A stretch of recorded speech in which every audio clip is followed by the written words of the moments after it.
Does that mean I need to tag everyone again for a second time today? I think everyone would love that. Don't you, Info? Oh yeah, 100%. Oh, I think everyone would love it if I just pinged them all again. It's like, hey, maybe Deus Ex Human Revolution wasn't your cup of tea? Which, by the way, I don't know if you know this, Info, but doing Deus Ex Human Revolution currently at this time, it's pretty fucked if you think about it. That game literally has protests in it. Hi, Courtney. How are you? Also, I realized that, is it gonna do that when the messages are longer? I don't know. I may have to adjust the chat a little bit.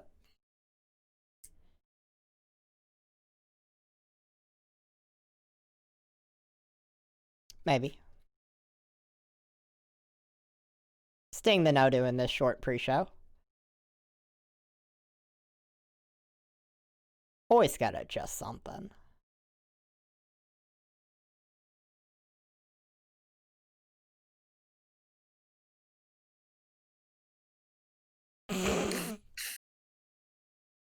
Love how.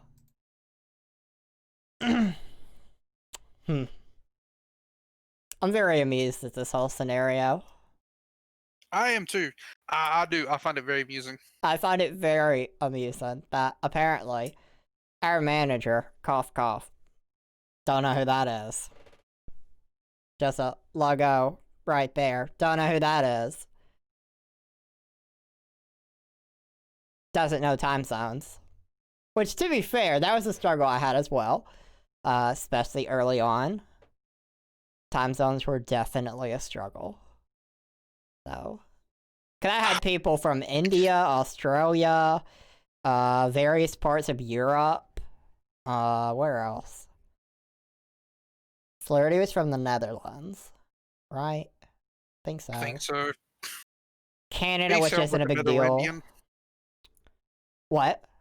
I said flirty sounds like a Netherlandian. Yeah. So yeah, it's just all fun. Now, for the record, for the stream, I have Info sharing his screen, because our guest will be here shortly. But in theory, this was my theory. I hope it holds true. That when you have 4 people, well, technically 3 and then my screen share, which I hid, but right there, the screen share, that, you know, when it's good with 4, which his screen share is also there, but I didn't put it in her spot because it doesn't need to be. But in theory, when she joins, it'll be a simple, I do that, I change one thing over, and then bada bing, bada boom. And we're all good. Will that actually hold true? Fuck if I know. But, hey, I try. It's the effort that matters.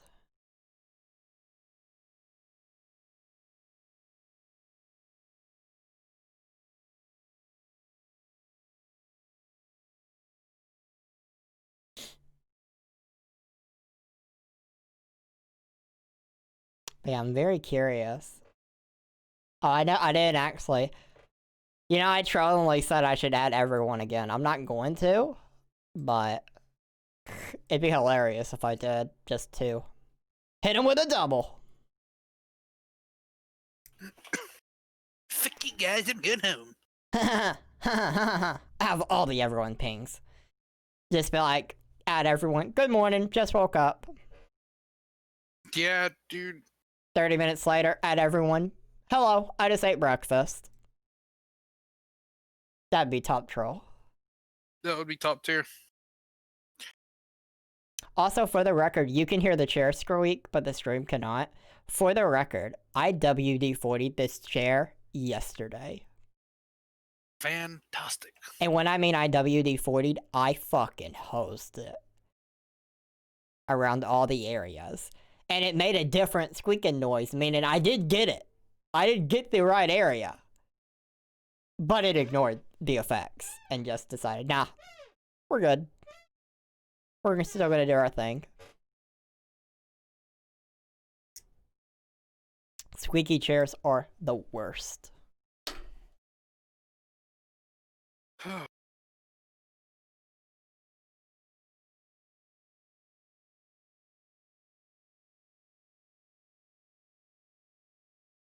Also figured out how to not make the links embed in the announcements so it doesn't embed every time. Oh, nice.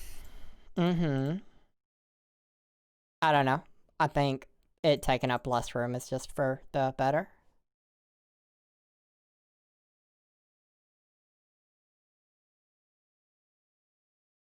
What the fuck? You fucking kidding me?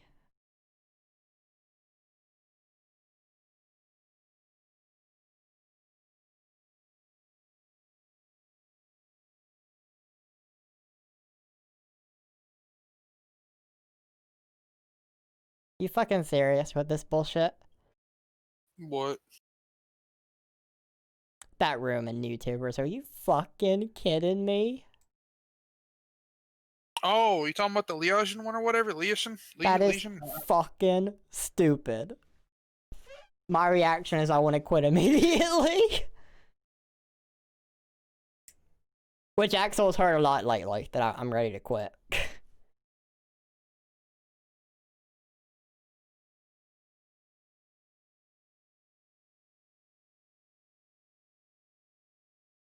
I'll say it. I'll say it openly. I am all for treating everyone equal. I don't give a fuck if you work at YouTube or not. You are the equivalent to a new user to me. I do not give a single shit. So no, I will not treat you any different. I will not give you any extra of my time. I don't care.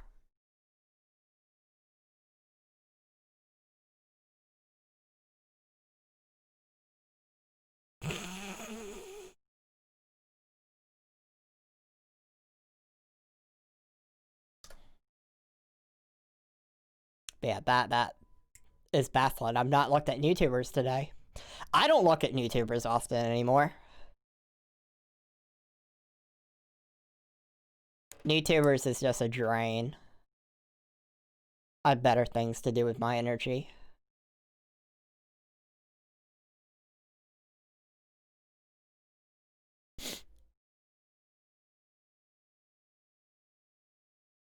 But in theory, we'll begin the actual show in like 3 minutes.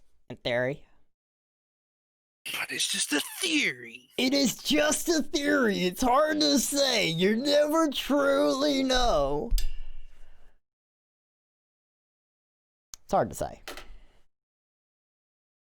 Still have my lovely, huge cup of Dr. Pepper. Huzzah. Huzzah.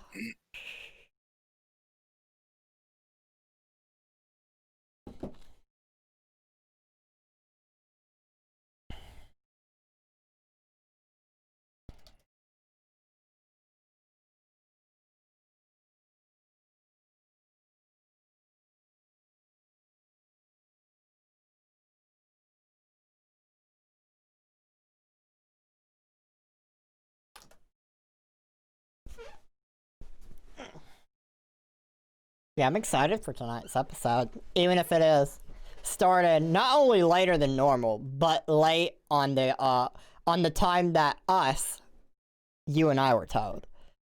You know, it happens. It does. All right, I need to test this right now before we actually get going. What does the Twitch chat look like if I just do a message like that? Okay, good to know. That's fine. Whatever. My bad all. You're good, Billab. You're fine, Billab. We don't have to take your head off just yet. But your pay's gone for this episode. You're working for free. And before the bullshit of, wait, I'm getting paid. Well, don't you know we make millions off every episode? Oh, dude, big facts. Oh, yeah. Technically, we make billions, but I only tell Info millions, so I don't have to give him much, you know? I've suspected. Hey, it's all about how I can make the most money and not share it, you know? That's isn't that supposed to be the greedy way? Typical billionaire. You know it.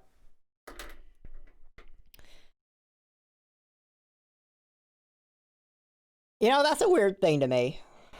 And I see it a lot. Not necessarily a lot, but I definitely more often than not see people negatively. Wow, that completely absorbed. That doesn't even need to be on anymore. When does this start? Anytime now, actually. It is still pre-show. All right, let me turn that off because that doesn't need to be there. It is still pre-show. When the guest arrives and everything is situated, we'll be good. I think you think. I think. And you. I did think. He lagged the whole time. He did. He lagged the whole time.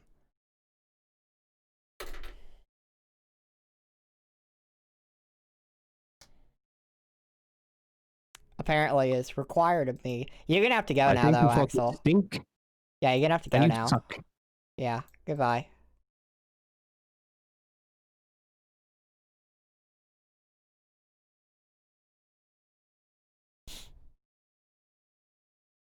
I should really patch that loophole so he can't get in here. Or make a separate one for the podcast. One of those two should happen. So in theory, we're gonna see if this holds true. That if I mean I only joined. I know you did, but it is something that I totally should have addressed earlier. Let's see. So change that. Change that. All right, cool. Because in theory, she'll join, and then you'll be able to turn off your screen share, which I don't even know what I'm looking at currently. I don't even know what that is. What is that? Hold on. What the fuck? AFK loot timers? Are you fucking kidding me, dude?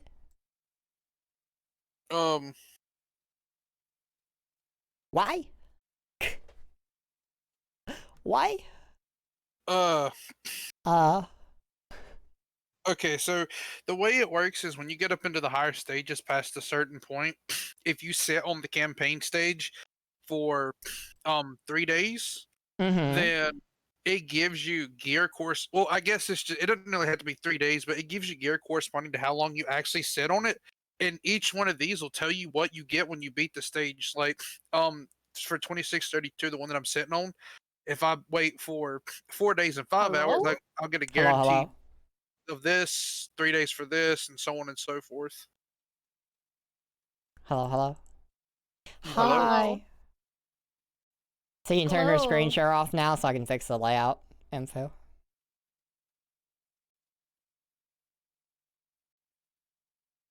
Maybe. I had it set up for 4 with his screen share. Yeah. Stop streaming. There we go. Close stream.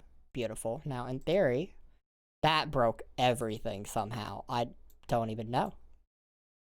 Otherwise, I'm so used to things breaking. Everything breaks. Every podcast, things break. It's amazing. Oh, it happens. It happens. Hey, Axel. It happens. All right. Yeah. Let's see here. This time it was Billob's fault. It was. It's hard to know time zones. I feel that struggle. Time zones are just hard to quite get down sometimes. To be fair, I did say the Australian Central Standard time zone, and then you looked up the ACT state. This is true. This is which true. is in the Australian Eastern Standard, like the AEST time zone. Very unprofessional.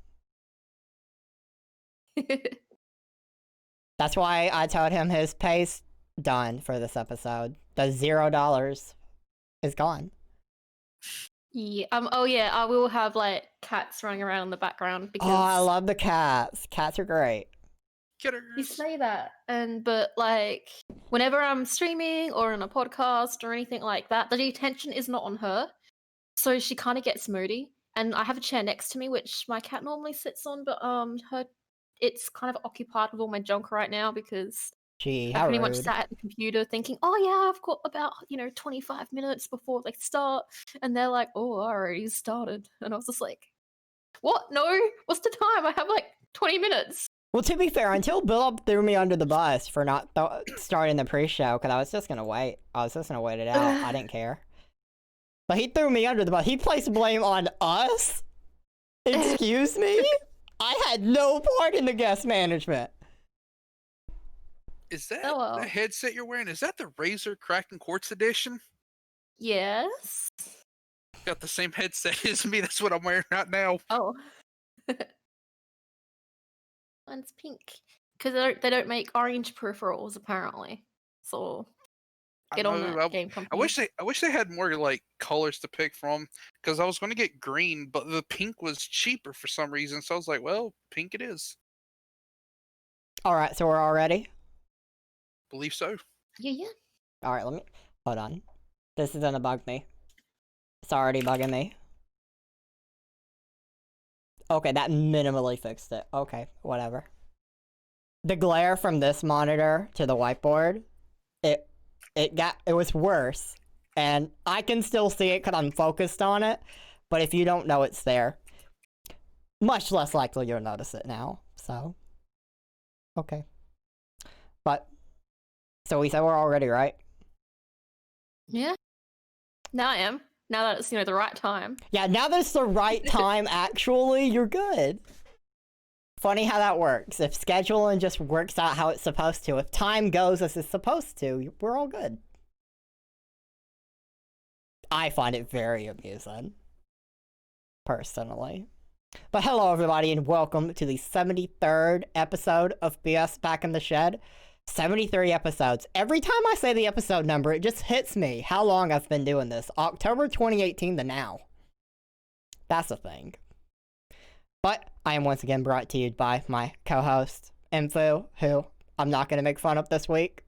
From Nice Guy. Huzzah. And then, returning guest. Please introduce yourself. Hello everyone, it is me, MaidMama, aka Tiffany, variety streamer from Adelaide, South Australia, and very big potato chip enthusiast. Heck yeah. What's your favorite potato chip?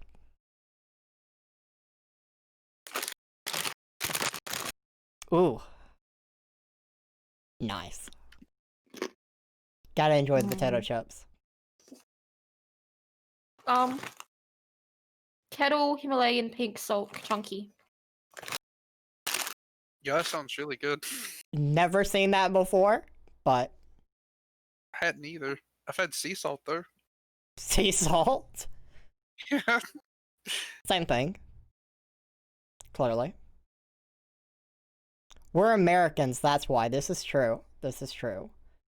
It always baffles me how much snack food America has, like how much crazy food America has. And then you don't have the good kind of snack food. You just don't. I found out yesterday that you guys don't even know what musk sticks are. Can't confirm. Have no idea what that is.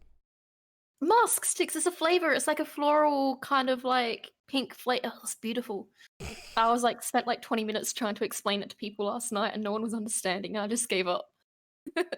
That's fair. Axel with the disgusting Americans. How dare. I mean, we just don't know our food apparently. You have your Pop-Tarts. We have like one flavor. You have like 100? I feel so mixed about Pop-Tarts. I feel like, one, you gotta heat up Pop-Tarts. Heating up Pop-Tarts has to be a thing you do. But outside of that, I feel like most Pop-Tart flavors are just not my cup of tea. In the same way with cereal, I can only eat like chocolate flavored cereal. Really? That Yeah. sounds gross. I mean, it works for me. It's probably not healthy. I mean, cereal is definitely not a healthy food. Than the ones I get, at least. I do not consume the healthy. I mean, cereal can be healthy if It it's can. not chocolate flavored and covered in sugar. Hey, what is cereal if it's not chocolate covered with sugar? Well, actually, I've got some in the kitchen. It's like honey, almond, and banana inside of it, and it's bomb as fuck and healthy and not covered in sugar. We have Drew. a thing called Wheat Bix, which is like literally like whole grain wheat cereal. It's just it's good. Cereal without sugar is basically yeah. just dried out oatmeal. And thank you for the 2 months in a row of subscribing, Philip. I appreciate it. You're the first one to do 2 months, so good on you. But yeah, I mean, I feel like people point out, like, they just want different flavors of cereal that kind of, or like oatmeal. Just get better flavors of oatmeal. Like, how deep does oatmeal flavors go? Pretty deep, actually. Do I've they? deep dived quite a bit. Yeah, dude. There's so different, many of them. And you can flavor it however you want as well. Chocolate oatmeal? Maybe not chocolate oatmeal. That kind of Sounds disgusting. it kind of really does. I don't eat S'mores oatmeal, so. Pop-Tarts. S'mores Pop-Tarts are fantastic. They are, but they're good, but they're so sweet. Like, I can't stand to eat them. Jeez, info. How dare. I don't like sweets, dude. I don't either. Chocolate cereal, chocolate Pop-Tarts. You sure? Hey, chocolate is the weakness. That's it. Just chocolate. Apparently, this is a food podcast now. Not the worst change. It's better than the bidet podcast. I'm sure Impu would definitely prefer food. I would. I didn't get fat by eating bad food. That's fair. So, a lot's changed since the last time you came on this podcast. There's more people, and now I'm on video instead of. It's some live, video, people, Info's here. A lot of returning guests now have to have Info on. They didn't get to experience the Info show last time. Billub's also here, mismanaging things. Well, yeah, that's pretty good though. No, it's always nice to change and update things. So here we are. Hello, hi. Agreed. So what else been changing in your world since the last time you came on? I'm still streaming. I still creating YouTube content. I'm getting angry on Twitter. So about the same. About the same. Isn't getting angry on Twitter how you're supposed to use Twitter though? Normally I'm pretty chill on Twitter, but lately I think people can understand that there's reasons to be angry on Twitter. Yeah. Twitter, I have to closely monitor how I use Twitter. Like, Twitter's always been my preferred platform, social media-wise. Like, Discord is a different thing to me. I'm on Discord every day, but Yeah. I don't consider Discord in that same circle. Quite. But, I've never been that Snapchat, Instagram picture person. Yeah. I've never been, Facebook was always too many families. No, I'm good. I'd rather distance, personally. But, you know, Twitter's always been that more text-based, and GIFs. I like GIFs. GIFs are good. Just always been that for me, and I'm good with that. But over the years, Twitter is just a lot of people on Twitter. So It's really easy to quickly respond to something. That character limit is a blessing and a curse. I mean, they did double it, a couple years ago now? How long ago was it when they doubled it? Probably. Still a blessing and a curse. Yeah. They could still double it again, but if they doubled it again, ooh. I don't think they need to. It's I- fine the way it is. I mean, some people would prefer they go back to, what was it, 120 instead of 240? I think. I don't know. I don't pay attention, to be honest. I just do what I do. Yeah, that's the best way to use Twitter. Yeah, the best way to use Twitter, especially if you like consuming Twitter, you need to know where you want to look and just look there. When you look other places, that's when things can happen. And it's just good to know where you want to look and look there. Also, I'm glad that bot message just completely ate the Twitch chat. Very interesting. It happens. It's all experimenting. I haven't tried this actual widget of the chat on the podcast before, so it's all about figuring out how it would do. But yeah, so a lot of amusing topics this week for me.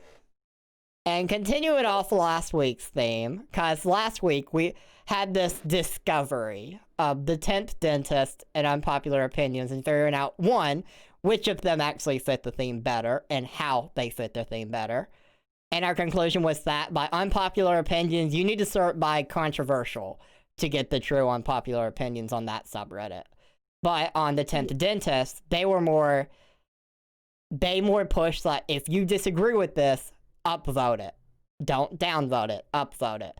And we found that yes, that holds true. You can go by top liked on the 10th dentist, and that is the unpopular opinions, more or less. Oh, okay. That's interesting. And so, for example, one of the 10th dentists I found in the last week, pizza is best eaten with a fork and knife.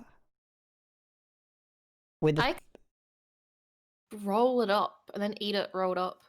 You roll it up. Well, yeah. Like a little pizza roller. And so, do you roll up your pizza? Well, I'll be completely honest with you. I usually just pour like ranch or garlic sauce on top of it and just kind of like eat it that way. So now I don't roll it. And I'm going to be a completely ignorant Australian here. What is it with Americans and putting ranch on everything? Now hold on. That's not me. I don't know about all these. You just said you put it on pizza. I put it on pizza, but that's the only thing I put it on. Why do I you? don't put it on anything else. Nothing else. Just pizza. Why do you put it on pizza though? What makes ranch? I don't like ranch personally, so maybe I don't know what it does to the flavor. It mixes with the cheese really well and gives it a nice flavor. I only do it if it's a plain cheese pizza. If it's got toppings on it, then I won't. It's just cheese pizzas that I do it to. I get we have like a mayonnaise sort of like thing pizza, which is like I think it's like a Kewpie mayonnaise that you sort of swirl into the cheese. So I can understand that to an extent. It's just ranch and everything. Yeah, okay, but hear me out. I roll my pizzas because I'm small. I'm a small person. My mouth can't it depends on the pizza size. If it's some like normal sized pizza in Australian terms, I can just eat it normally. Yeah. But sometimes you have pizza places that imitate the American pizza, where the slices are too big for me to even hold, let alone me try and eat, because I'm like, ugh. So I just roll it, and it's so much easier. Okay, so she cuts them with scissors, then rolls it up into a pizza roll. Okay, so that's the other one. Let me find the other one, because this is something that that caused a discussion in the topics before the podcast when I brought this up. If you're cooking a pizza, a proper homemade pizza, none of this frozen crap, like that doesn't, comes pre-sliced and everything. It's just so much easier to get a pair of cooking scissors and just straight through it. Bam, bam, done. So yeah, pizza is best eaten with a fork and knife, and then the other one was pizza should be cut with scissors, and that's where. I've never done neither, to be honest Nope. with you. Same. I've not tried to cut pizza with scissors, and I'm definitely not eating it with a fork and knife. These are not things I do. I don't eat it with a fork and knife though, so. Yeah, that's true. But you do roll it up. I'm small. If the pizza is giant, what do you expect me to do? Well, maybe you should use the fork and knife. maybe in that scenario you use the fork and knife. I don't know. You'll hate me if I use the fork and knife in that scenario. What's going to be better, getting out a fork and knife, having to clean the fork and knife, or just rolling it up? Don't you have to clean the scissors though? But that's because I'm not going to cut up pizza that I get from the store that's already pre-sliced. That's easy. It's already pre-sliced. I'm just like, but if I'm home making a pizza, like the dough and everything else, then what am I gonna do? Just like bite into the giant circular disc? No, I'm gonna cut it up. Yeah, with a pizza cutter. Yeah, no, with a knife, not with a fork and knife. I'm reading the thing. Yes, with a fork and knife. With scissors. With scissors. That sounds complicated. Like, how is it complicated? It's chop chop. But it's okay. It's a big circle. How do you cut it into quick pieces, like you would a pizza cutter? The same way. Just chop chop chop, chop chop chop. I feel like that takes so much more time. I feel like, wouldn't you be better off just taking a pizza cutter and be like, and you're good to go? And be like, bang, bang, bang, done. Scissors are better than my pizza cutter. The pizza cutter is like a doll, so I have to sit there and like roll it over three or four times. So for me, a sharpened pair of food scissors is just so much quicker. Wouldn't the cheese get caught on the scissors? Not really, no. The cheese is still melty. Be the same question. Wouldn't the cheese get caught on the pizza rollers? I mean, to be fair to what Info said, you'd have to clean the pizza roll in the same way you'd have to. Exactly. Do you know you have a cannibal as your guest? MaidMama eats Kit Kat straight off the bar. The monster. Wow. Wow. What do you mean straight off the bar? Like you just bite into it? Yeah, that's just how I always think I've eat seen this before. I've literally I seen you do this before. Problem. That's how I eat them. Yeah, like that. I don't bother breaking them apart. Why would you? What the fuck is wrong with you two? What the? Wow. Okay, so what's the point in taking breaking it apart? You're just going to get fucking chocolate on your fingers if you take the time to break it. Just bite into it. It's a fucking bar. Why do you don't want chocolate on your fingers? Because that causes a mess that you then have to clean up. I brought food to this podcast. I'm okay with that. I am too. Technically, it is like right afternoon for you, right? Like it's 12:21. I skipped food to come here. Heck yeah. So someone started early. Hey, you know, worth it. It's all worth it. This is like the weird people that pull apart cheese when you can just bite it. I pull apart cheese sometimes. Like cheese blocks. I just bite into the cheese block. I pull the cheese. Saliva that you've contaminated the bar of chocolate with. I agree with Hop. There's nothing but weirdos in here. We've already hit so many core issues to just show that we're all just weird here. Hang on, my cat's about to break a computer. Yeah, this is the food podcast this week. I'm okay with the food podcast. I've got chicken Alfredo and cheddar sour cream chips right here, so like we're lit. I have no food in here. I have Dr. Pepper. Now, if this was a soda contest, I have Dr. Pepper for days. I got the Dr. Pepper. I just don't got the snacks. I'm sure Drew's got a beer somewhere he can spare me for the drink. No alcohol on the podcast. For you, Info. Guests can do whatever they want. You can't. I mean, I don't drink anyway. It's too early for that. Yeah, for you it is way too early. I can see the chat skiggles. And I hydrate plenty. Hydration is a key. Oh, my chat like murders me with it every stream. I have a hydration reward point thing. And every stream it just gets like all the time. Okay, so here's a question for you. Define hydration. Is this hydration in the ignorant sense of, oh, only water hydrates you? Or is this you can drink whatever because most drinks hydrate you? I drink water on stream. I mean, I have a small glass of iced coffee at the start, but that's only like about this much. and then like it's just water because like what else am I gonna drink on stream? Dr. I'm talking Pepper. for like 4 hours. We don't really have Dr. Pepper here. And that's why Australia's bad. That we sums have it up. it, That's but the it's one like- reason. The only reason. It's like $3.50 a can, and you can't get the other one. You can't get like the big bottles or anything like that. Why? Australia needs to know. get better. Dr. Pepper is a soda. Mm. Yes, it is a sugary drink. That does not mean it dehydrates you. I mean, There is a difference between something making you more thirsty and not hydrated. There is a scientific difference there. sugar See- dehydrates you. See, you can be thirsty. You I can love drink, that the chat is like, but that's exactly what it's doing. It's dehydrating you. Bruh. but it doesn't though. Bruh. Like Bruh. any liquid that you put inside of your body will in fact Bruh. rehydrate you to some varying degree, depending on how dehydrated you already are. Obviously, if you're like your mouth is like dry to the point where like you're spitting up dust, yes, you're not going to go grab a Dr. Pepper or Mountain Dew and chug it down and fix your problem. You're going to go to water for that. But like if you're already like hydrated to the point where you're like, you're pretty solid, then yes, you can get by drinking soft drinks and you'll be perfectly fine. Listen, here's the proof that it doesn't dehydrate you. I would be fucking dead. I would Yeah, have died a exactly. decade ago. I assure you. It's not do you not drink dehydrating water? me. I would be dead. Do you not drink water? No. On most days, Dr. Pepper. Like pretty much the only liquid that goes in his body is Dr. Pepper. That's it. So if it did not hydrate you, I would be dead. Yeah, the import rate can be a bit crazy.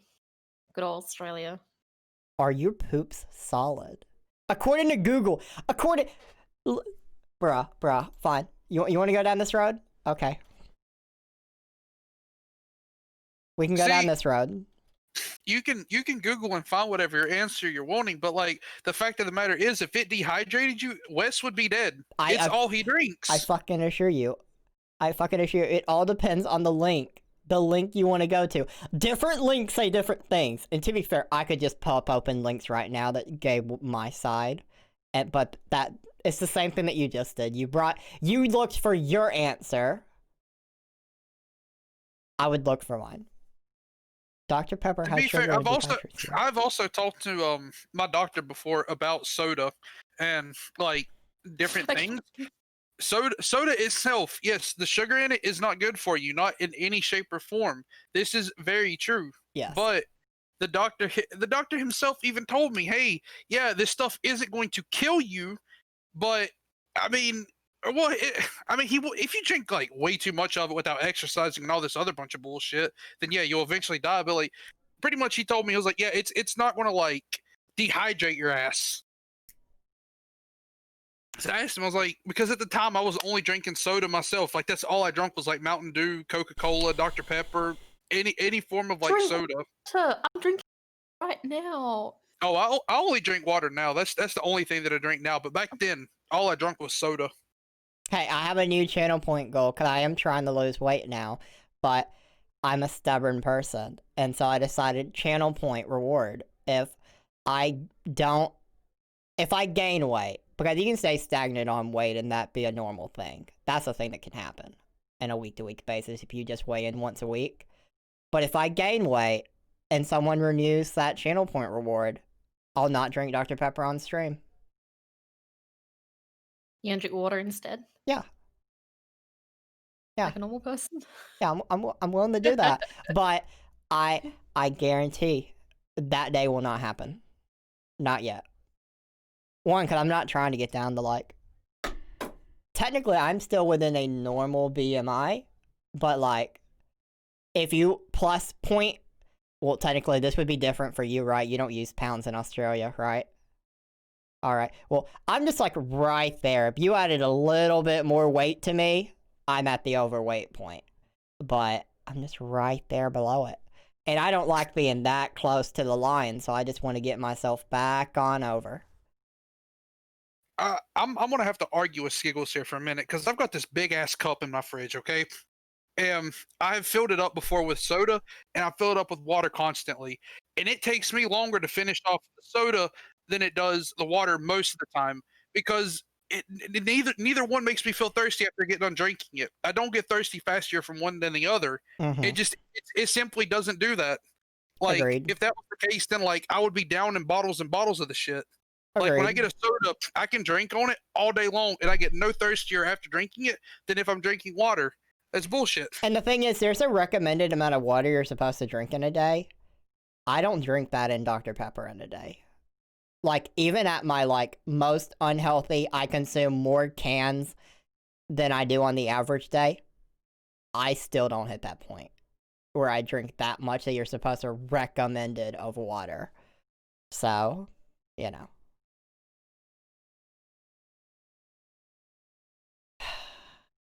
A friend of mine went from Ireland to Australia to the US, and she said Australia's prices were the most inflated. I'd believe that. I got friends in Australia, and they're always complaining about prices of stuff.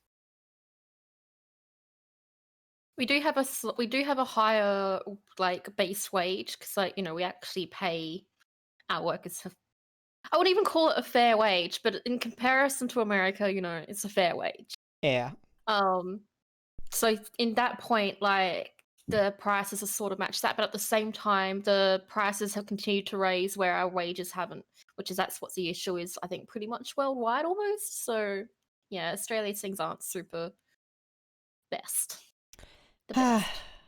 You know. That actually kind of goes into one of the other topics, that companies must pay a share of rent for the employees working from home. And you can ask how that really goes into the other. It equated in my head. They went together for me.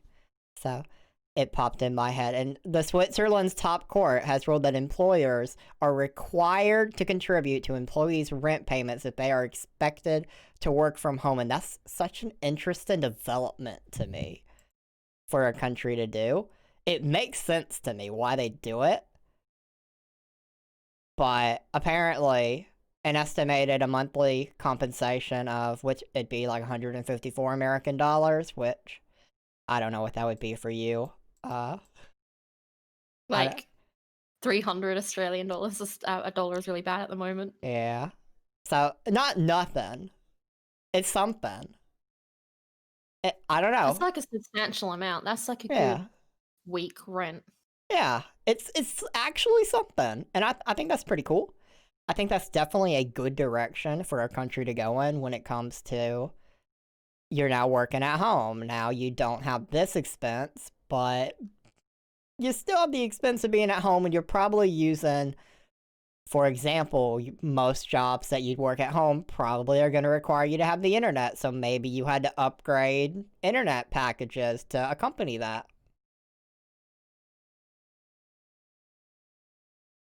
So, don't know. I don't know. I think that like companies, like small companies, like family-owned businesses, they can't really realistically do that. No. Like they just can't. Big corporations, like realistically, they should be able to afford it. And when the big corporations are saying that they're losing money, like multi-billion-dollar corporations are saying that they're losing money because of the economy where it is at the moment, there's something inherently wrong with that. Because when you are literally a multi-billion-dollar company and your profits are purely based off of people buying your products, that doesn't sound right. Even I'm a Twitch streamer and I have more diverse ways of earning money than that. I have like 4 different like streams of money coming in, because if I just had the one, then I'd be in trouble. So for a company to say that, I'm just kind of calling bullshit, because if I can do that, then I'm sure a billion-dollar company can do that. Absolutely. And if they can do that, then they can put in part of rent. Like, I don't know what it is like in America, but here we have a thing called Job Seeker, which is essentially the government is paying, like, the government in conjunction with people's workplaces are paying people's checks even though they're not working, because like it's not through any of their own fault. Like, what are we going to do?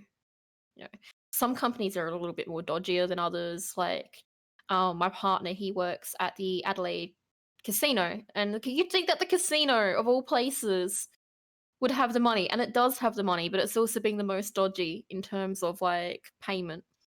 So the government is supplementing that on top of what they're already paying. So it's like, even though we have lost like a little bit of income wise, like it hasn't really changed for us because we're still getting pretty much the same amount of money that we'd get if they were working still. Yeah. I don't know if you have that in the States or not. I don't have a actual person job to have those worries, to be honest. I don't think in food does either.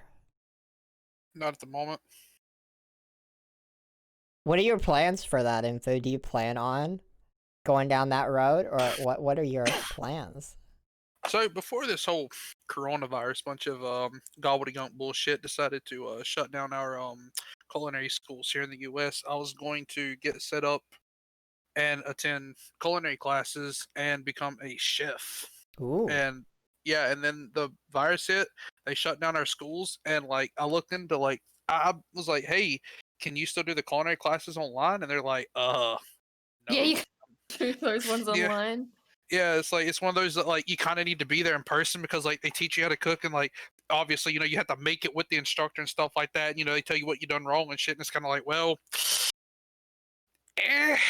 so yeah, Bill, I asked just to ask. I pretty much already knew the answer. I just kind of wanted to poke at it and be like, is this a thing? But yeah, idea was to become a chef, and yeah, now it went.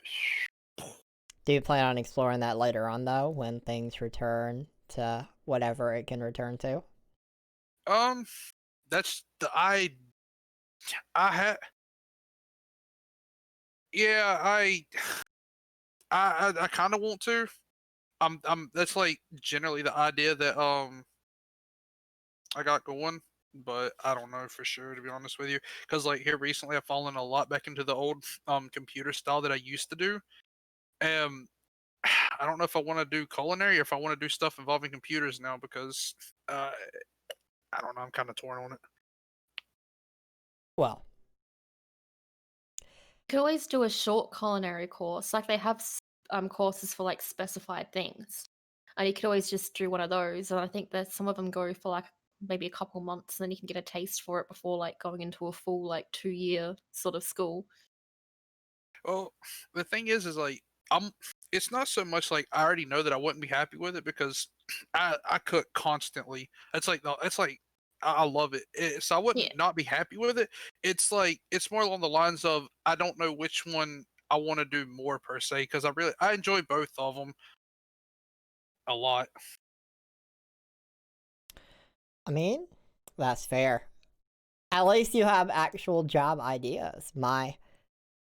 What I've always wanted to do is the thing I'm pursuing. And, for better or worse, 'cause I started watching YouTube, a decade ago? So I was, 12-ish? 12, 11?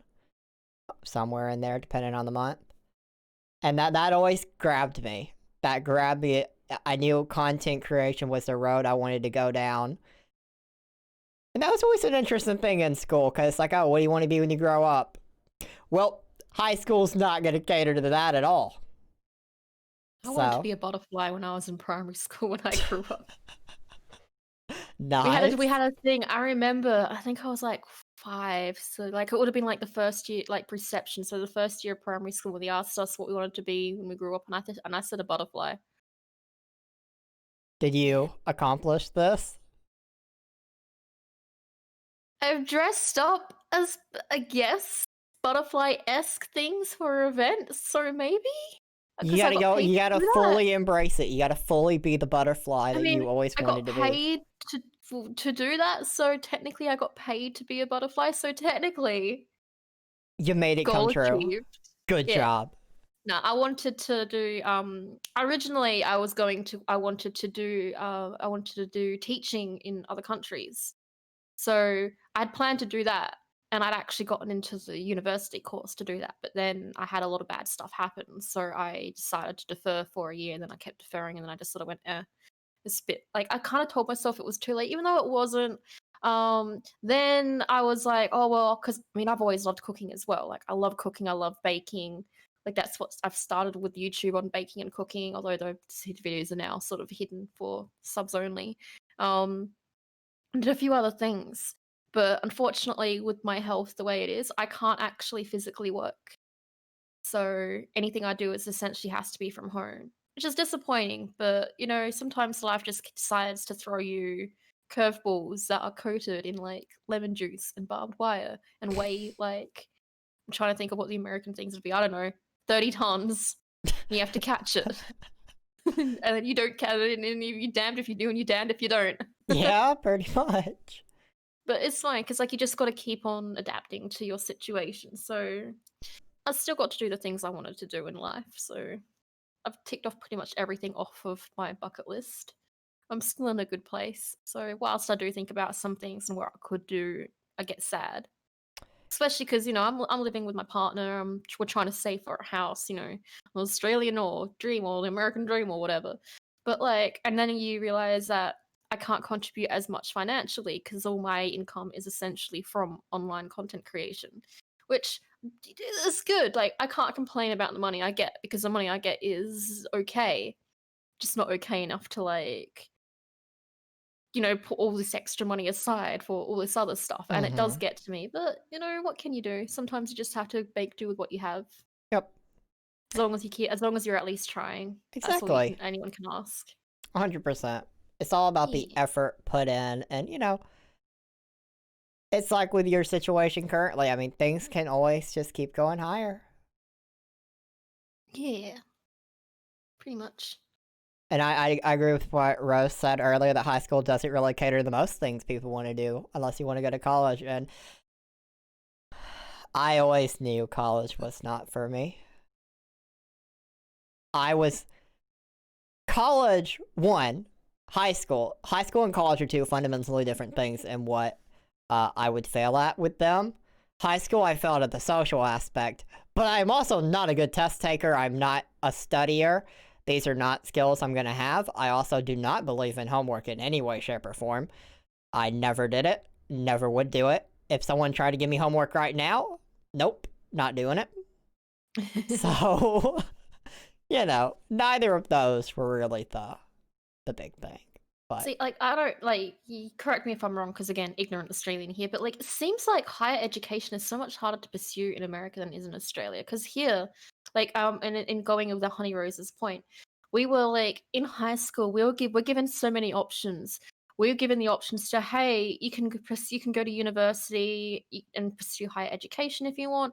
If you want to do trade school, here are a whole bunch of trade school options. Like, if you want to have like gap years, here's how we suggest you do that. Like, they actually like gave us so many different options that wasn't just go to college. Like, I remember being very surprised by it, because I went to a career counseling session and I told them what I wanted to do and all this other stuff. And then they were like, oh, well, here's your options. And then my friend, and I was sitting in on my friend's thing because my friend needed someone there with them because of anxiety stuff. And my friend kind of didn't want to do any of that. They weren't sure what they wanted to do. So they were like, okay, so you're going to have a gap year. This is how you're going to, if you want to do it, this is how we suggest. Like, this is how we suggest if you want to get a part-time job, just to sort of like supplement your income and everything else. And I thought that was really good. yeah. Like, we had because we have a thing here called TAFE.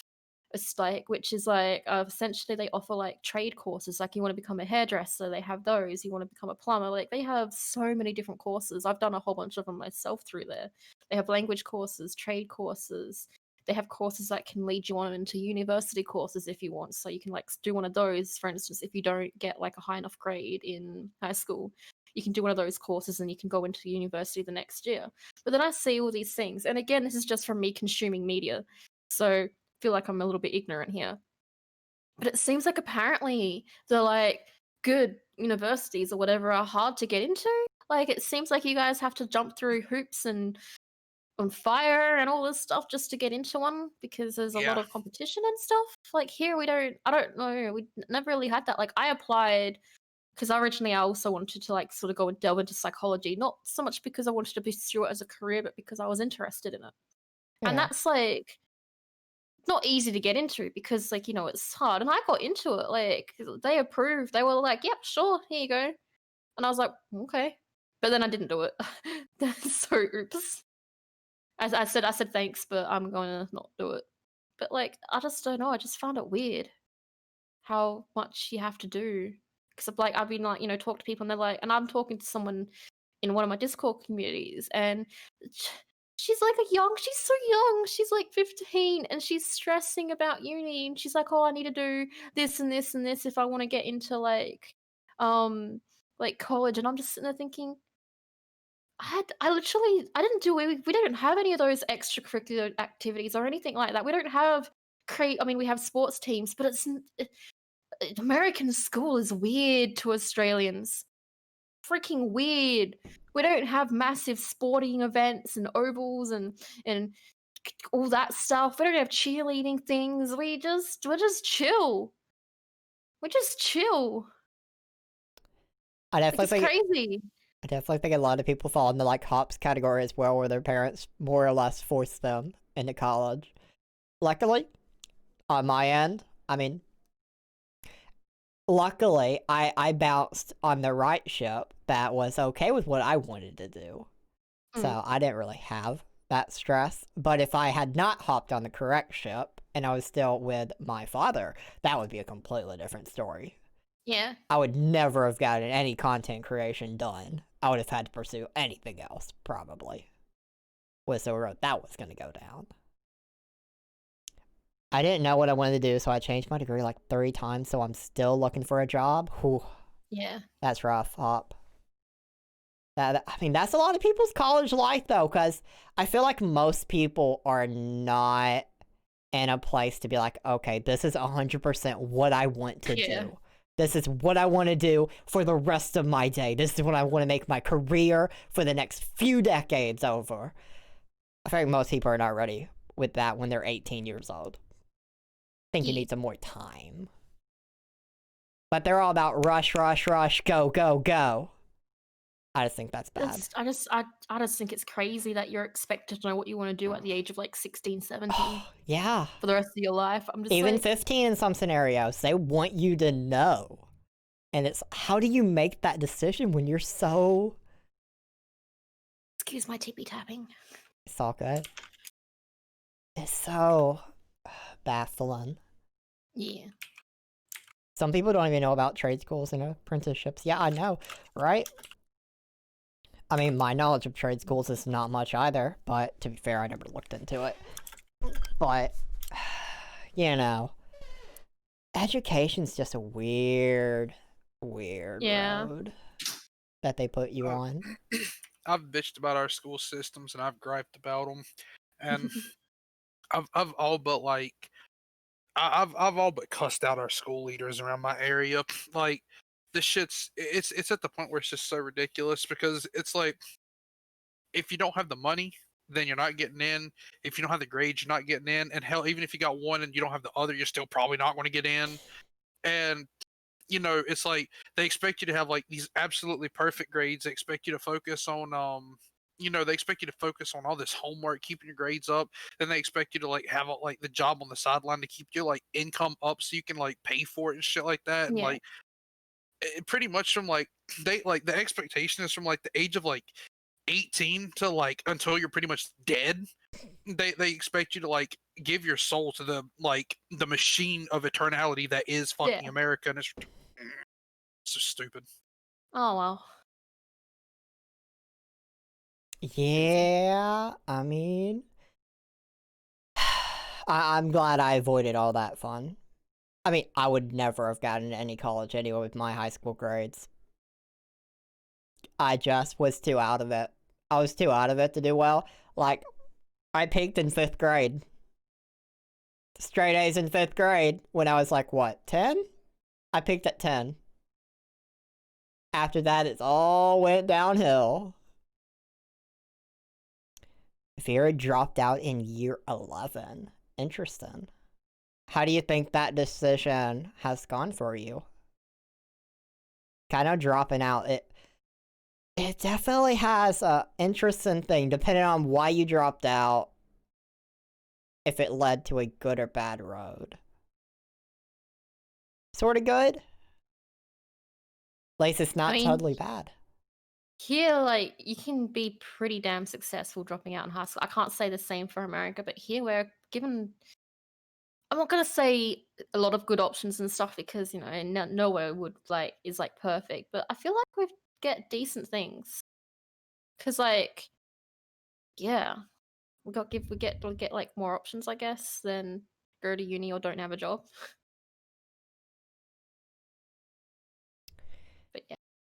Yeah, the high school was no great, was set up for people to fail. Ooh. I mean, that's fair. That's fair.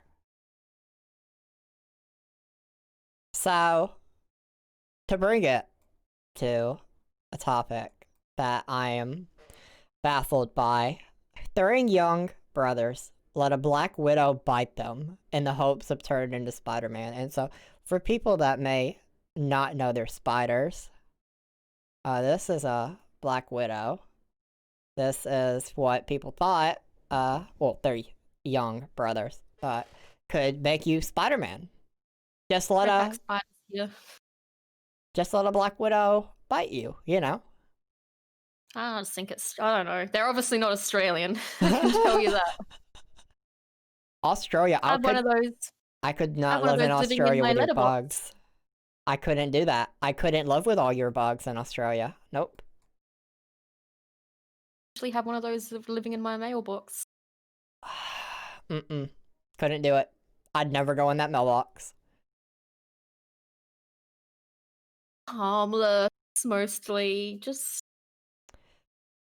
give it a little, just fine. Listen, I have a very easy policy for all animals, whether it's human or anything. All animals have the same policy for me.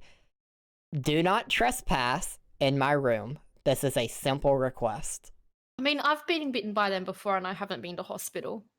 I Because, have I don't been know. bitten by multiple poisonous spiders in my lifetime. I was gonna say, I mean, maybe it's different in Australia because we do have a higher percentage of more venomous spiders.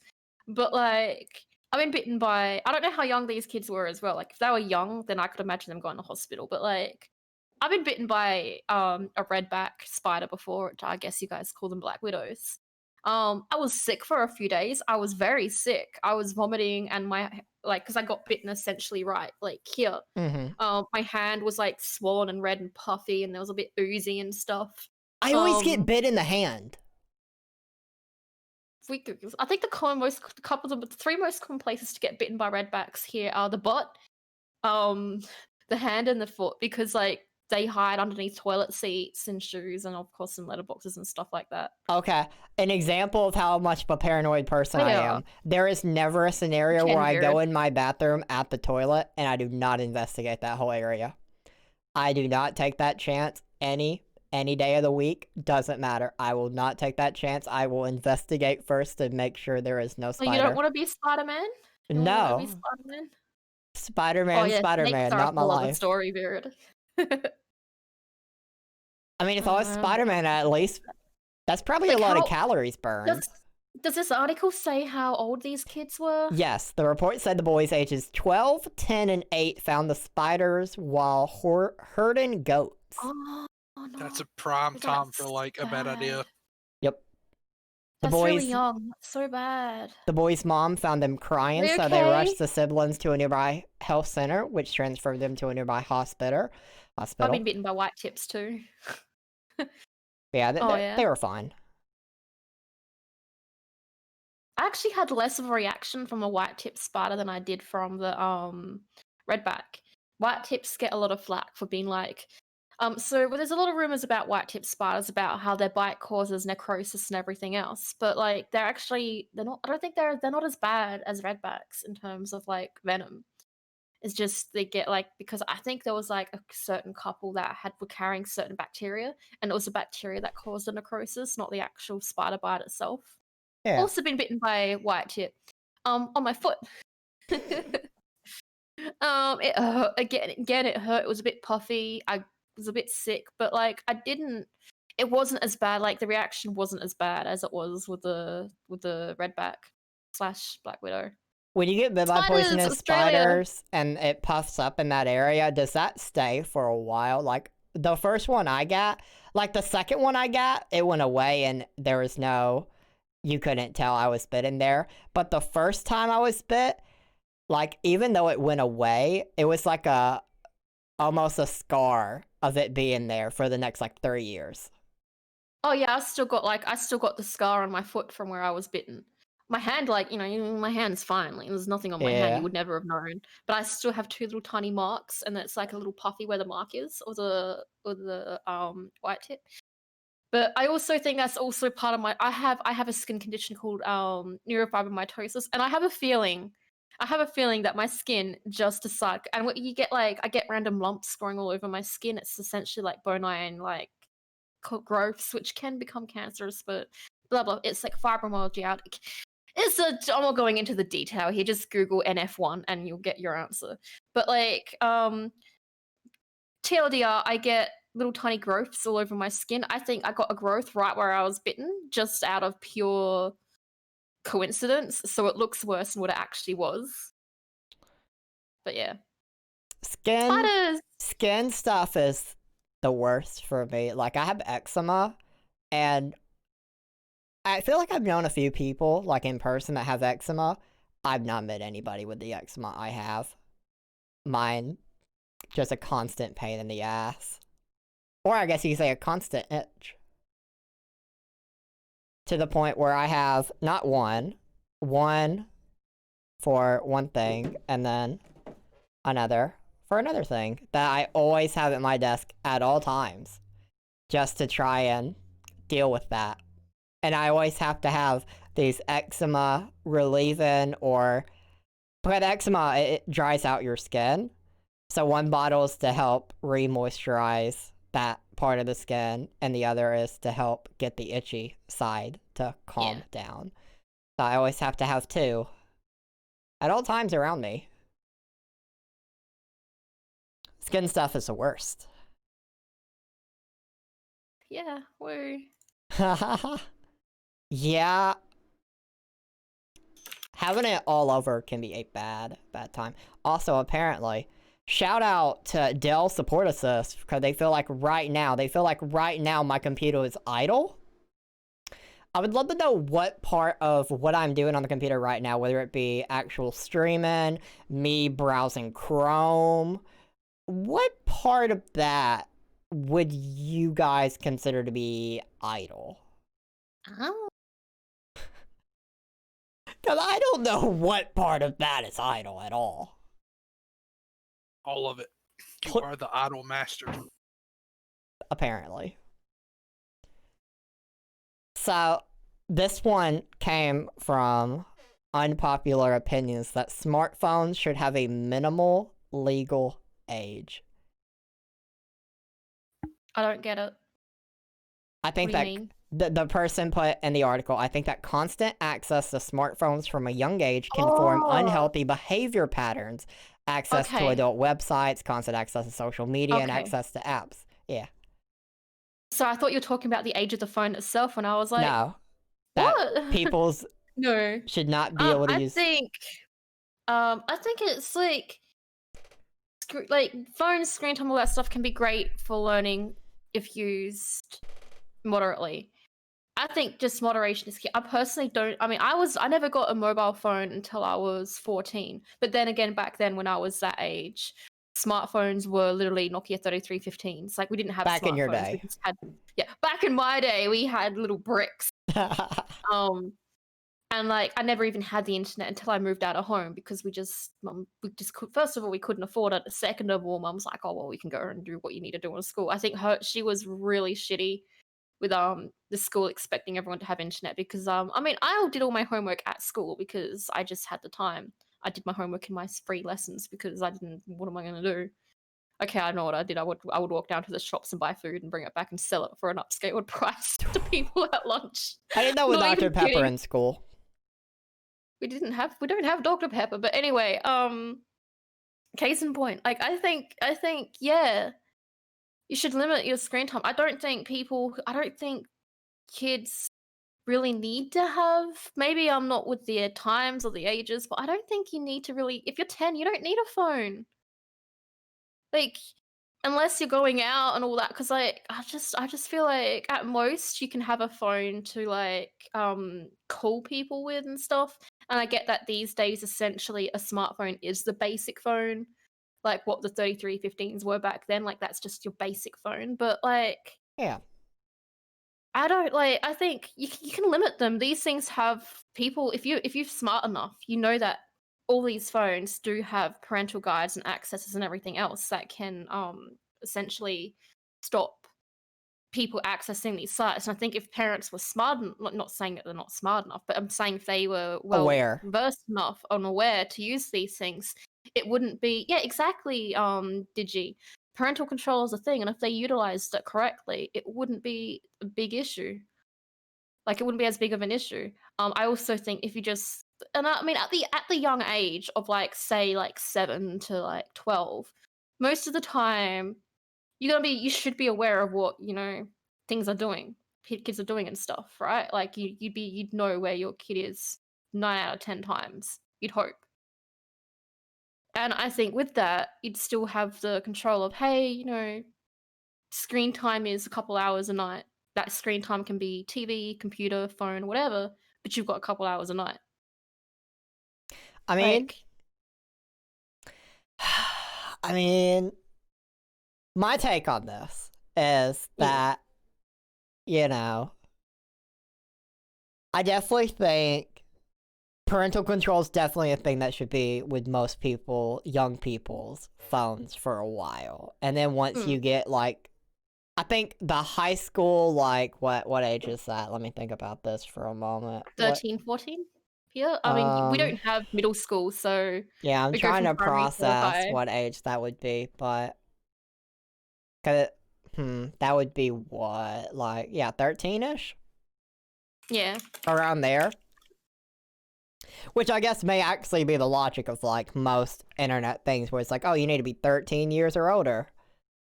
And then maybe start giving them more freedom on that, but I think it's like, and my mum gave me a lot of freedom. I think it's very important to give like people freedom. They need to have freedom to be able to make their own, like look at their own things, because that's how you grow. That's how you learn.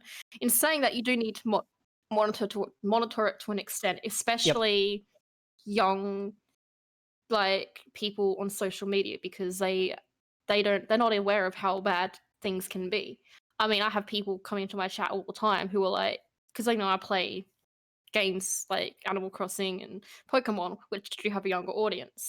And I do have a younger audience coming in, and they just aren't aware of these things. But that's how they learn, because you teach them through experience. You say, hey, because I remember one of them freaked out because I had a troll come in and swear and do all just do as trolls too. And this poor kid was like, "Oh my god, what's happening? Is everything okay?" And I was like, "Oh yeah, this happens on the internet. You gotta be learn real quick. This is gonna happen.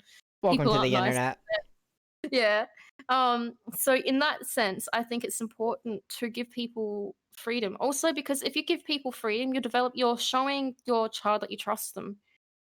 If you're going to be completely shelter them, that's when they're gonna want to start rebelling and stuff.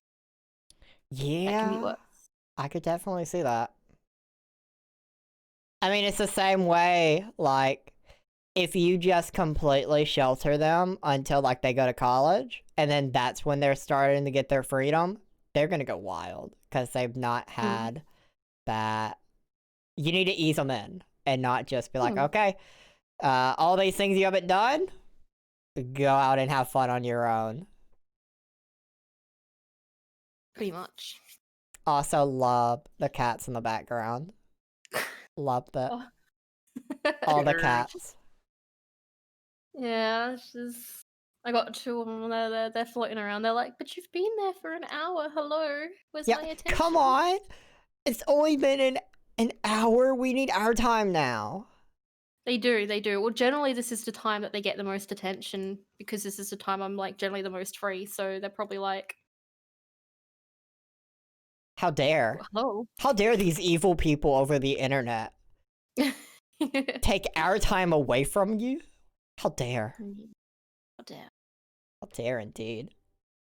So, the Sonic the Hedgehog movie, which, I mean, I guess it redeemed itself in its own way. It corrected Sonic visually, and apparently they're gonna do a sequel.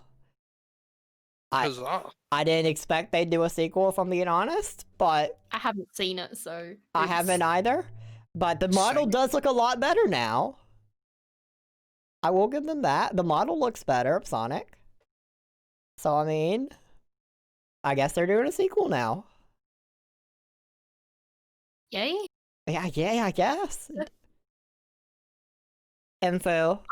Are you super stoked for Sonic the Hedgehog? I mean, are we just going to call it Sonic the Hedgehog 2, maybe?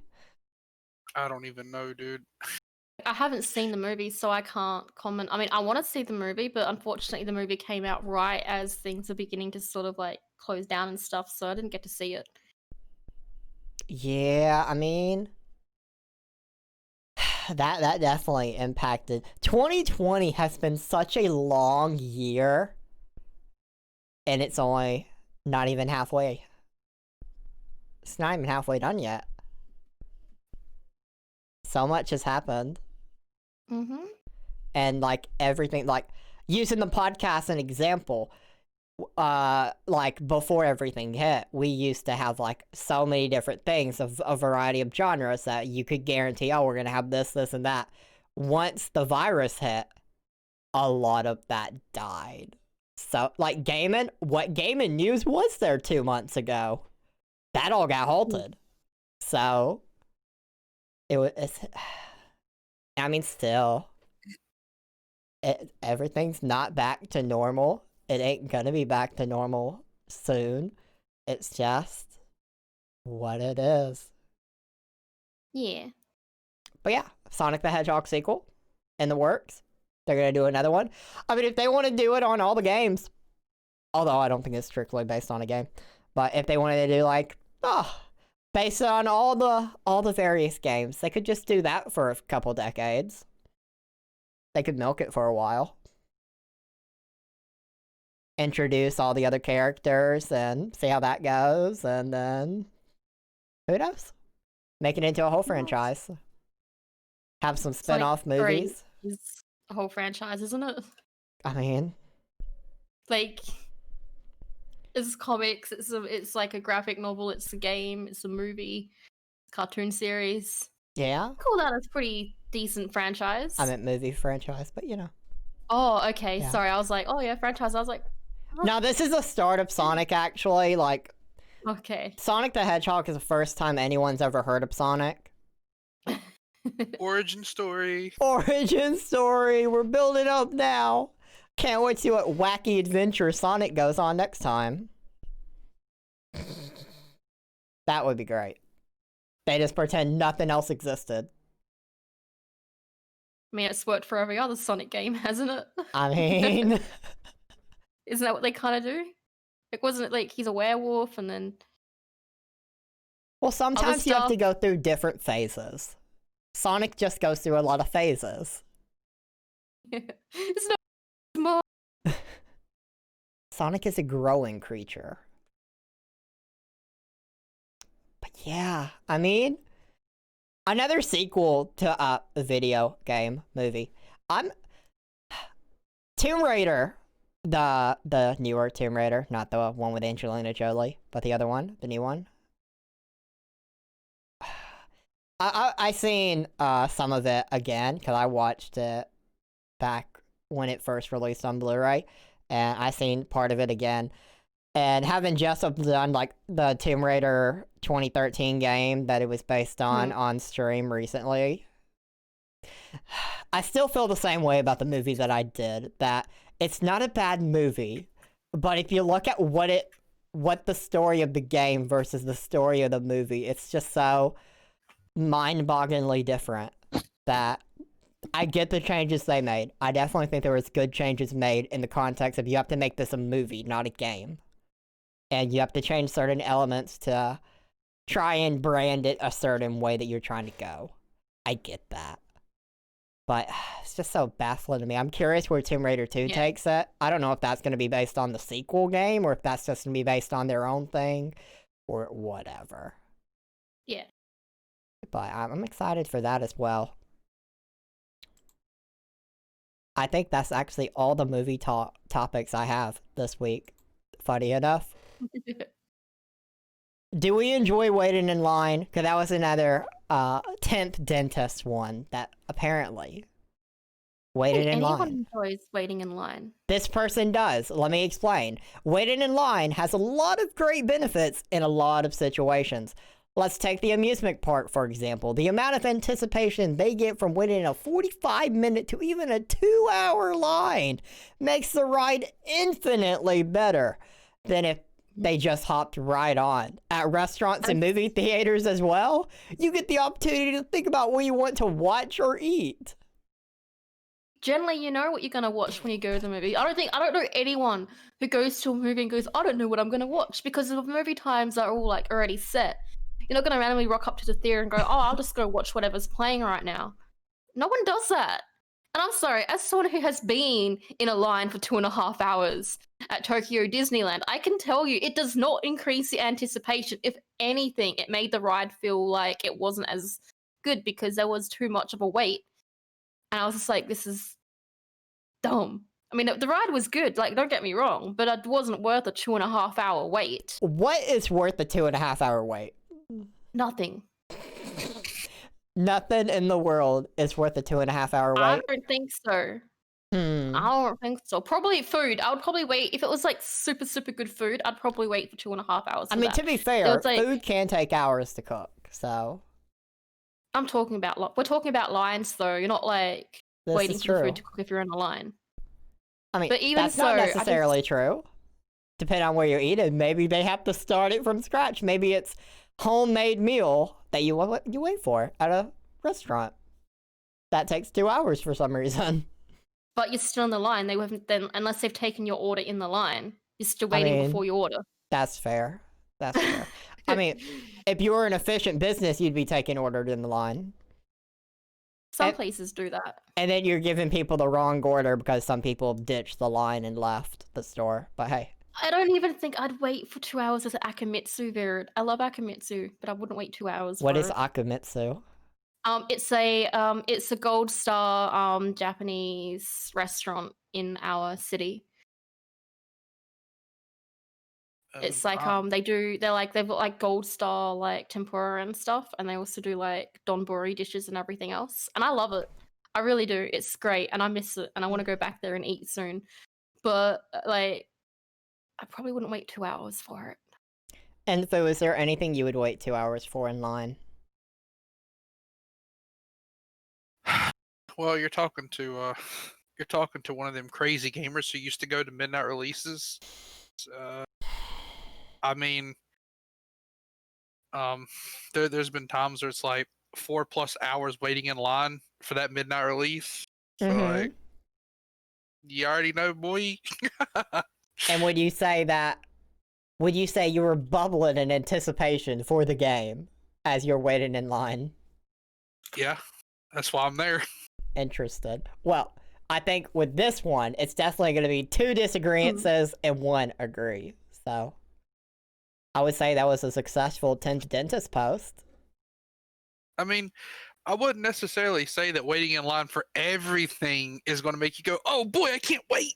Because I'm going to have to strongly disagree with that entirely. But like, the fact that there's absolutely nothing, I can't fully agree with that because you know. Yeah, it happens. So another person on the 10th dentist. Keep in mind, I still have a lot of 10th dentist topics because I really enjoyed it last week, and I just really exploring it is fun to me. Yeah. Is this person enjoys NPCs in games that walk slower than them. Nope, don't like that. They like to look around at their surroundings while playing video games, taking in the scenery, the atmosphere, etc. So they just enjoy it. Fuck that guy, says Billob.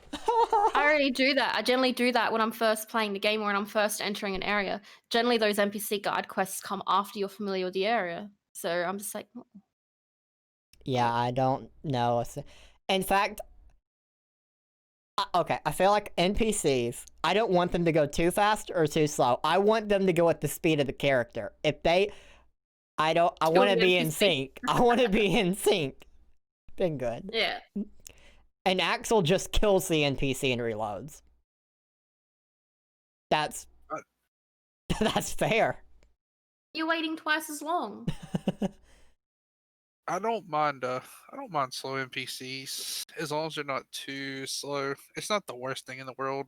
Define too slow in your scenario info.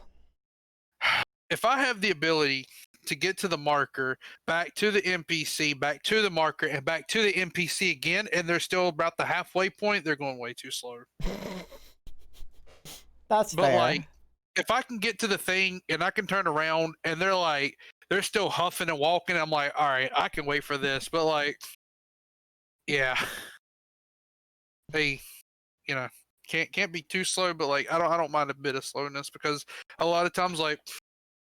I'll just kind of sit there and like I'll get to a point waiting on the NPC and I'll just kind of like pull out my phone or something like that and just kind of chill for a second and then they'll catch up and it's like, all right, good to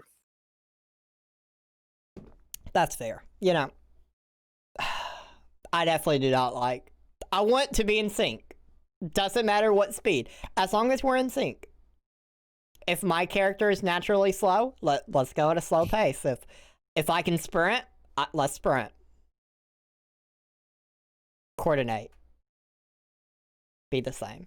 That should be the way. It should be illegal for anyone under 20 to post on the internet. I don't agree. I think people I think it's good to be able to communicate. I do think that people, again, at under a certain age should be monitored. But could you imagine not being able to post on the internet till you're 20? And there are a lot of dumb fucks on the internet who are way over the age of 20. Like, well, am I allowed to swear on this show? I kind of just. Oh yeah, go oops. ahead. Okay, well, there you go. Yeah. There are a lot of dumb fucks on the internet who are 20 or more. I don't think the age is going to stop stupid from being stupid. Our language policy, normally phrasing it this way doesn't work, but for you it'll work perfectly. If it's okay on Twitch, feel free. Easy. Yeah, easy. And Axel wants the NPC to only walk slightly slower. I think that works. Players wander too much. That's interesting. I feel like this post on being under 20, if you change that number, you could kind of win me over. Like, 20's too high. 20's way too high. I wouldn't agree with 20. But if you told me, let's say, what's a good number? I feel like I'd be okay with 13. Yeah, same. 13, which is pretty much what it's already meant to be like. And I think 13 is not far enough because you see the issue currently, or at least I see the issue. Maybe I'm just more annoyed by it. I would raise it to like 16. I think 13's fine, personally. Like, obviously, 13, there's still a lot of issues, but the issues aren't exactly with the 13-year-old posting online. It's the issue with everyone else being a shit. And again, who are usually 20 or more being dumb shits rather than the 13-year-old. Why punish the 13-year-old for everyone else being dumb? That's fair. That's fair. I just feel like if kids will always find ways. That's the problem. Kids will always find a way. And again, if you're limiting them, they're going to find ways to do it behind your back. And when they're doing things behind your back, it's going to be less safe. Oh yeah, kids are stupid, but I also think a lot of adults are stupid too. And it just goes back to the same point we made earlier. And also what Honey Rose says is like, if you limit people on things that they want to do, they're going to find a way to do it. And then they're going to do it behind your back. When they're doing it behind your back, there's less supervision. When there's less supervision, like there's less ways for you to control the media that they're consuming. Whereas you can say, okay, yeah, 13, and you can sort of semi-control what they're seeing. You can make it a safe environment. You can introduce them to things. It's a lot better than them, say, being 13 and then you being like, no posting in the net until you're 16, and then them finding out what like 4chan or Sad Panda or whatever they thinking things are these days. Parents suck at making connections with their child. Oh, kids are so smart. This is very true. Interesting. I don't know. I also feel like the word illegal is pushing it a step further than it needs to be. I think, like on Discord. Also, why 20? Why such a random arbitrary number, especially when the legal adult age is in a lot of places is 18? So why 20? This person didn't say why they love 20. They That's said such a stupid what number. they said was, I would wager 95%, and this is key, they would wager. They have no facts behind this. This is just them wagering. That 95% of all the trolls, drama, hate, and even political division on the internet is generated by kids. This That's not person's true. not very internet smart, I don't think. Yeah, that's not true. I guess that person must be 20. Yeah, that's definitely not true at all. Is this the website that fucking made me go eat cereal with water to prove a point? This is the same subreddit, yes. And that was the thing Info had to do last week. That was, well, to be fair, he volunteered. I did, Yeah. because I had to prove some dumb fuck wrong. Info did. There's a highlight of it from on the Twitch, yeah. No, it was fucking terrible, Axel. That sounds bad. It was horrid. See, the thing said, the guy come on there and he's like, ooh, look at this right here. We got cereal, we got water. It's fantastic. And I'm like, no, I don't believe it. So I went and I tried it, and it was horrid. Like, I took the first bite and it's like, okay, this isn't the worst thing in the world. I even had the video cam on so everybody could see it. They could see all the horrid in that fucking bowl. So I go there, I take the bite and it's not that bad. And then I take the next bite and it's like, oh god, what have I done to myself? So I went outside and poured it out. I believe after the third bite. Yeah. But you purposefully picked a cereal that if you had to pour it out, it wasn't that big of a deal. So you didn't waste good cereal. Yeah, it was horrid. It wasn't chocolate cereal. No, it wasn't. It was just Rice Krispies. Anyway, use milk or milk alternatives. We can safely say that like cereal doesn't go with milk. Easy done. Yeah, that was an easy done for me. Done. But I love that we got Info to just try it on the podcast. That was a great moment. Yeah, it was clipped. You can go watch as I did that. You can see it. It was It was a thing. It was fantastic. I loved it. It was great. So, now this one, I'm curious how much of a divide this is going to cost. And also, yes, it was indeed tap water. It was not. It was bottled water, actually. Was it? Yeah, it was bottled water. I don't remember that. Yeah, no, it was not. I don't use tap water for anything but to cook with.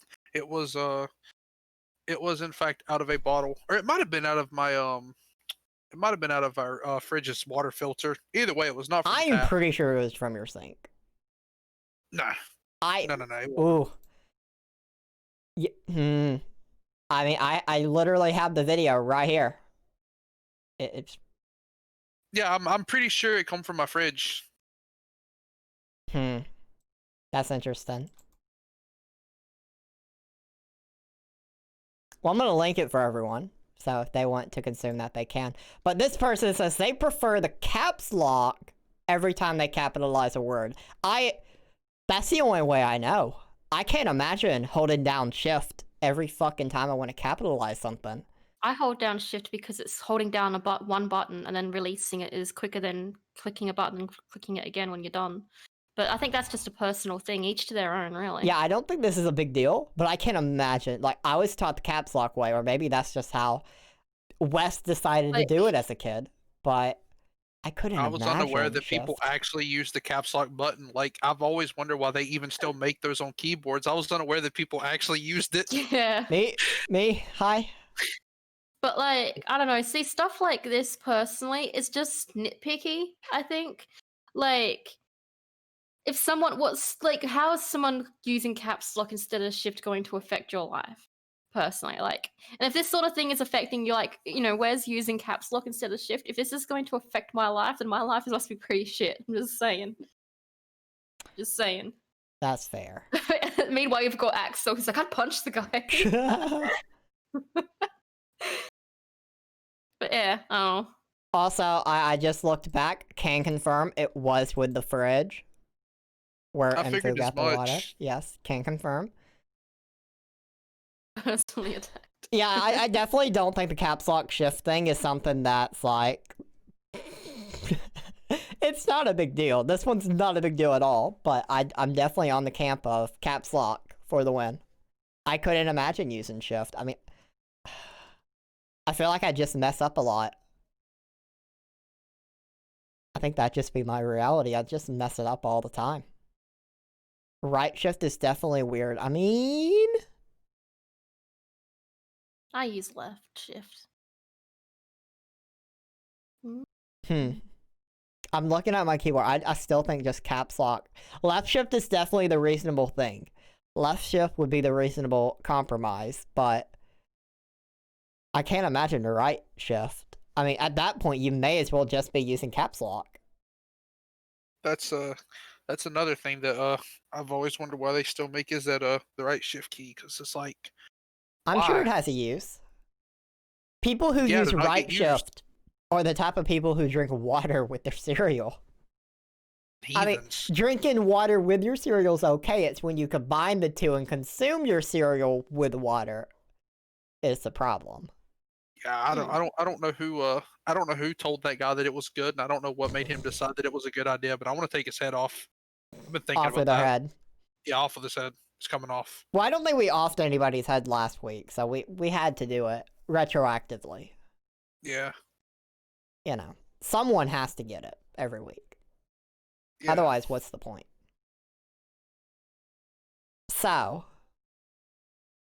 Ubisoft, you know, legendary Ubisoft, for some reason, they've decided to make a great statement, just great. So, the person, managing director, clarified when they brought up that Trackmania, which is one of their games, I've never heard of it, personally. I have no idea what Trackmania is. It looks to be some kind of... It's something. It's some Trackmania thing. That it's not subscription-based. That you just pay for it again after a certain period of time. And the way that this person phrased it, let me get the exact quote. It's not a subscription model, but an access to the game for a limited time. You pay for having access to the game for one period, and that's it. When the time is over, you have to buy the game again for the time that you want to access it again. To which... I mean, technically they're right. A subscription service is a continually paid service. For instance, you enter a subscription service and you pay for that service for 6 months or 12 months or 3 months. Paying for the 1 month and then not paying for any more is a pay-by-use service. So technically, as dodgy as that sounds, it technically isn't subscription, but it's also just a dodgy thing. Question then for you. Would you consider Netflix and all the other streaming services when it comes to that genre, whether it be Netflix, Disney Plus, whatever, to also be pay for use? Because I feel like my personal usage of those is I pay for a month when I know I have things I want to watch, and then I don't pay again until I have more things to watch, and then I'll pay for it down the road. But I only pay for it 1 month at a time, and then I cancel it. So you're using the pay-per-use service, but it is still a subscription service because the general model of that service, not how you're using it, but the model of that service is paying for, like, you generally pay as a continued continued thing of you're paying for the 6 months, you're paying for 12 months, and you get cheaper when you do that. So, like, it's that sort of like, yeah, that's what my opinion is. But because the way you described it, and do correct me if I am wrong, but the way you described it is that they are not offering like a year subscription. It's just you pay for that 1 month and that's it. Is this correct? Let's see. They clarified their statement. And Trackmania, you will keep the 100 official plus 365 tracks of the day after your yearly access. It is more related to traditional offline game content. And then they said... In his opinion, $10 for a year of the service and the opportunity pay another $10 for another year or not, if you prefer, makes more sense than paying full price for a game that many people won't play for a year anyway. That statement... Hang on, what? That statement does not clarify it at all. $10, No, that doesn't. $10 So, for a instead year of- of the service, and then the opportunity pay another $10 for another year, or not, if you prefer, makes more sense than paying full price for a game that many people won't play for a year anyway. So they're comparing a $60 thing to paying $10 for a year, and then regardless of if you do it or not, it still makes more sense than 60, but that does not negate what their original statement was.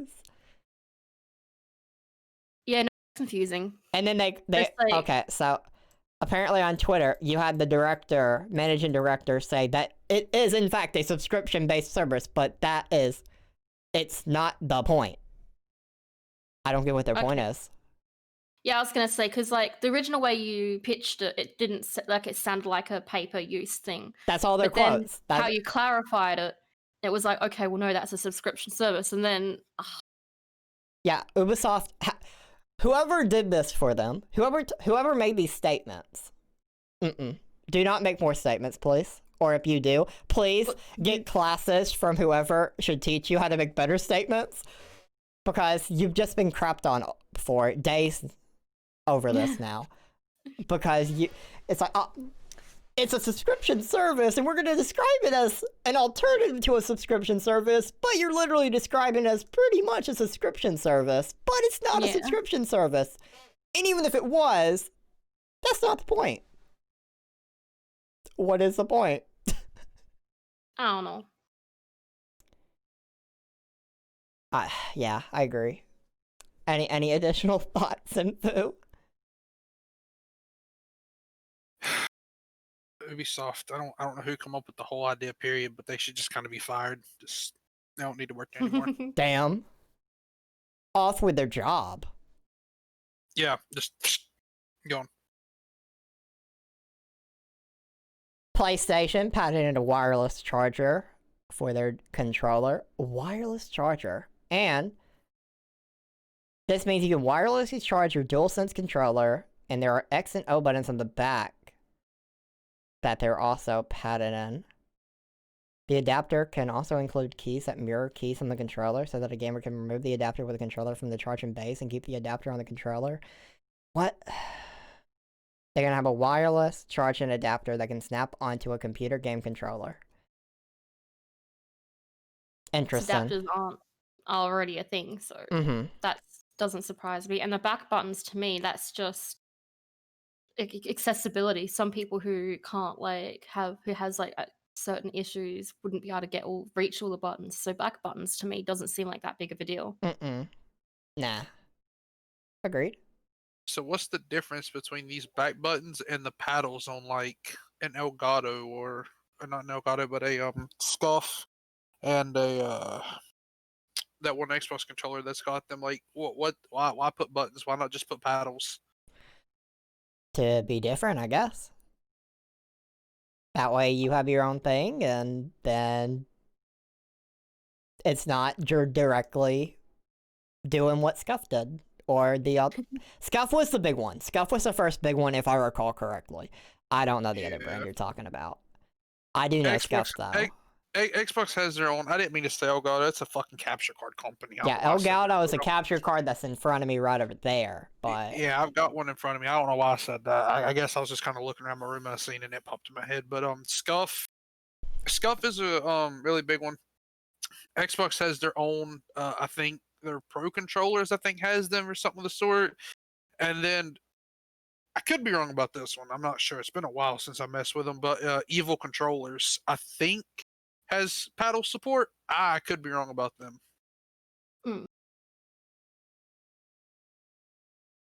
Yeah. I don't know.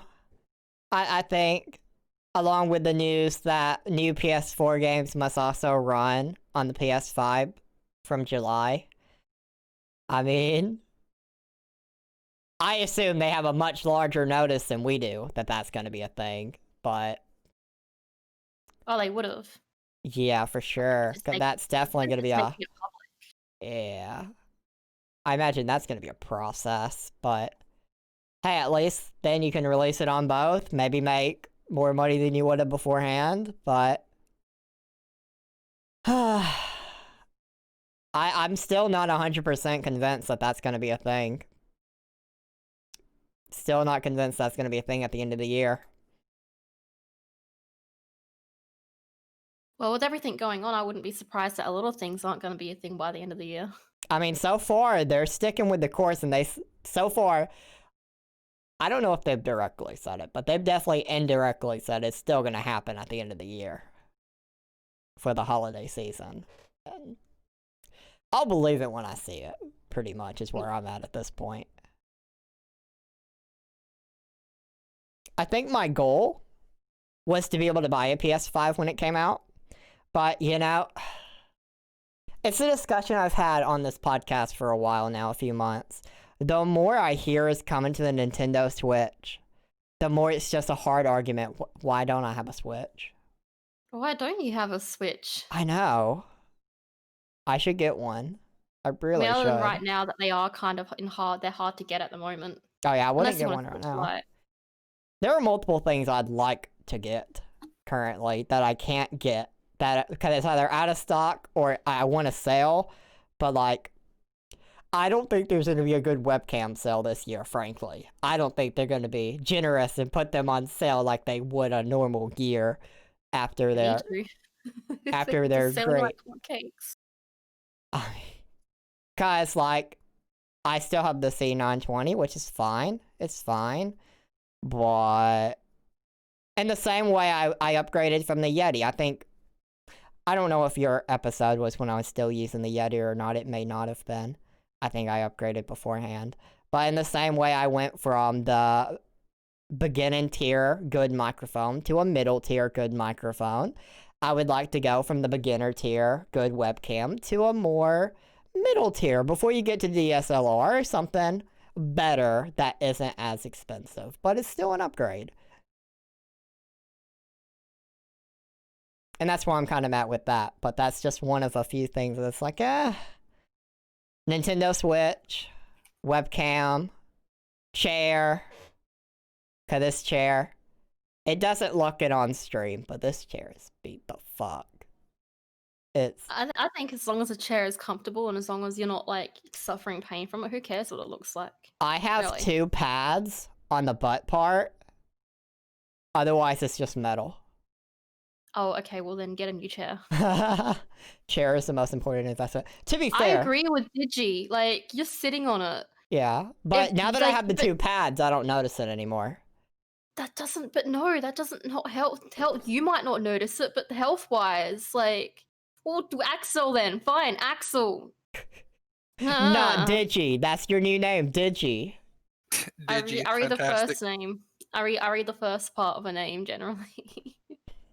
But if Axel's saying, I mean, I agree with Axel. They're saying that like it's your health and ergonomics and stuff is more important than like a few extra pixels on a webcam or a Switch. I mean, yeah, or a Switch. I agree, but you know, we'll see what happens. None of these purchases will be anytime soon. I have to find the right deal.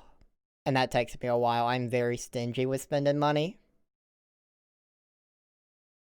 I have to be 1,000% convinced and then still find it on the best sale I possibly can.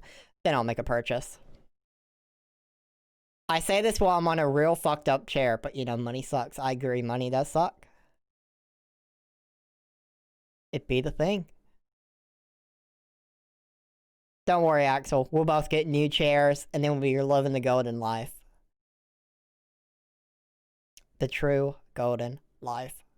I love my chair. It's comfy and it's orange, and I love orange. It is orange. So this is the last, the 10th dentist topic, but I don't know why I saved it for last, but this person thinks that the Windows taskbar is 100% better on the top rather than the bottom. I think that's a matter of personal opinion. Okay, like, maybe this is just me being, like, fed up with life. But these things, I don't care. Like, where does this person's taskbar, again, how does it affect anyone else? It's something I to mean, discuss. I agree with Axel. I find it a little bit weird because it's not what I'm used to. But like, I don't care. I agree. My setup, now that I have 2 monitors, I don't have it at the bottom or top. My left monitor, this one, it doesn't have a taskbar. I took it off. I have a taskbar on the very right side of the second monitor. And that's the taskbar situation for me. Now, if you hide your taskbar, I'll beat the fuck out of you. Go ahead, Axel. I want to see that. You have mine wandering on the screen? What do you mean you have it wandering? Does it switch on you? Is that a thing you can do? If so, you should be able to randomize where it is, and it randomize the colors. What were you gonna say, Info? Austin, I'm wondering that myself about the wandering thing. Yeah. I think that'd be very interesting. Full screen desktop is the real deal. Uh-huh. Agree. And this person's logic for why it's better at the top is because, for example, if you're in a browser right now, everything's at the top. So having an extra thing at the top so it's all on the top just made more sense to them compared to having some stuff at the top and then other stuff at the bottom. But as you said, it's all personal preference and what's worked for the individual person. Same with the caps lock, same with the shift button. Not same with the cereal and milk situation. Can't be doing that water nonsense. Taskbar is wasted space. Yeah. Heathens. Heathens. So, there's a game that apparently on the Epic Game Store is going to be free on the first day it releases on the Epic Game Store because it is an Epic Games exclusive called Total War Troy, a Total War Saga. Now, I've never seen any of these games before. I have never... I have no experience with this, so I seen they released an official trailer, and I am interested in consuming this trailer and getting thoughts on if this is a good example of a good game that the Epic is giving away for free for a limited time, or if this is an example of, you can kind of see it, but it's not really something that's going to grab you. So we're going to watch this together, assuming that Discord plays nice today. I was going to say, are we going to get the sound? Hopefully. We'll see. Discord plays weird sometimes, so it may take some effort. It depends on the week, honestly. Some weeks it's good, some weeks it's not. That is not quite correct here, but that's fine. We'll just go with it. I'm not seeing anything. What am I meant to be doing? On Discord, if you click on the voice chat, I'm clicking you'll have on the watch 4, screen and it's not. You don't see it. I think we had this as well. Didn't Random had this experience as well, Info? I believe so. What was my fix? I know I fixed it. What was my fix? Oh man, I don't know. That was over a month ago, wasn't it?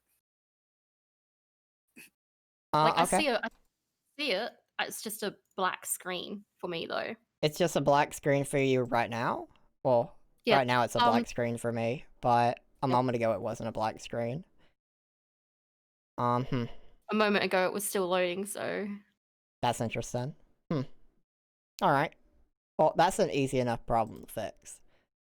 I can just restart it. And it break everything, but that's okay. Oh! I see what it's done with me now. Send link to her. Watch it on stream. Alright. I have a solution for this. I know why it's doing it. Discord has a weird thing about it, that hardware acceleration, whether it's on the browser or in Discord, if it's not aligned however it wants it, it doesn't have a preference. But sometimes it just wants you to turn one of them off, turn one of them on. It doesn't matter, it just wants you to fuck with it. Okay. That's what it wants from me, so I don't know where that is in Chrome, honestly. I I had Edge on my computer for too long to remember where it is on here. Info, do you know where it is immediately for me? You can use the Windows 10 search bar and search it. Oh, I found it. Okay, so, in theory, this fixes it. In theory. It ended again. Was that what was meant to happen? Yes, because I restarted Chrome. Yep, that fixed it. It's just it's a little devil sometimes. Oh, and now it's this problem again. Oh, well, I see a picture now. Yeah, you should see this now, but hey. Oh wow, it decided to autoplay when I full screened it. That's lovely. That is very loud. I imagine it would be. I can turn it down. But okay, I think we are maybe good. Maybe, if it's not one issue, it's the other issue. We're having both issues back to back, Info. Can you believe it?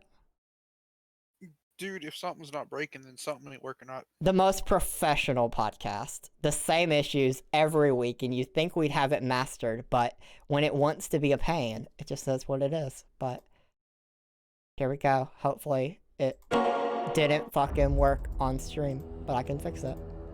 Hopefully.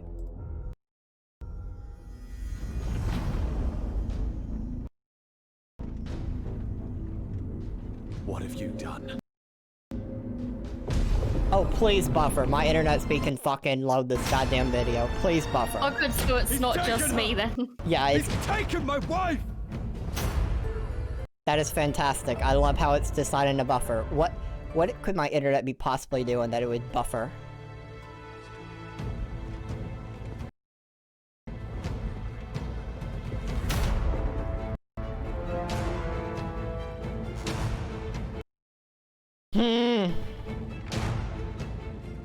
You've risked the safety of Troy. Oh, okay. That both broke it and fixed it at the same time, maybe. She Nope, did not fix must it go at all. back to her home. That's They're all great. wearing eyeliner. You will Yep. condemn me to my death. Troy is my home now. You have my oath, brother. She will be returned to you. I would love to know what my computer is doing to causing this buffer right now. I don't see it. Call Troy your home then. Brother, I can fight. Go. Seek shelter. There'll be plenty of fighting ahead. Welcome to the 7-hour video, because apparently it wants a fucking buffer. Jesus. It's on auto as well. It was on auto, and it didn't like that. Here. Have that instead.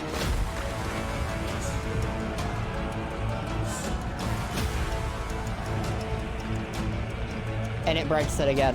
Lovely.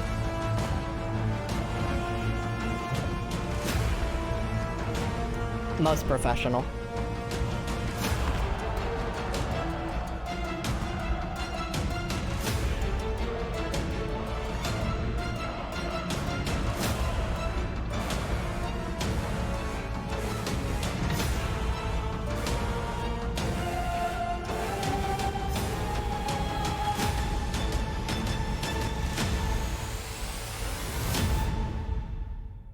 And a vase.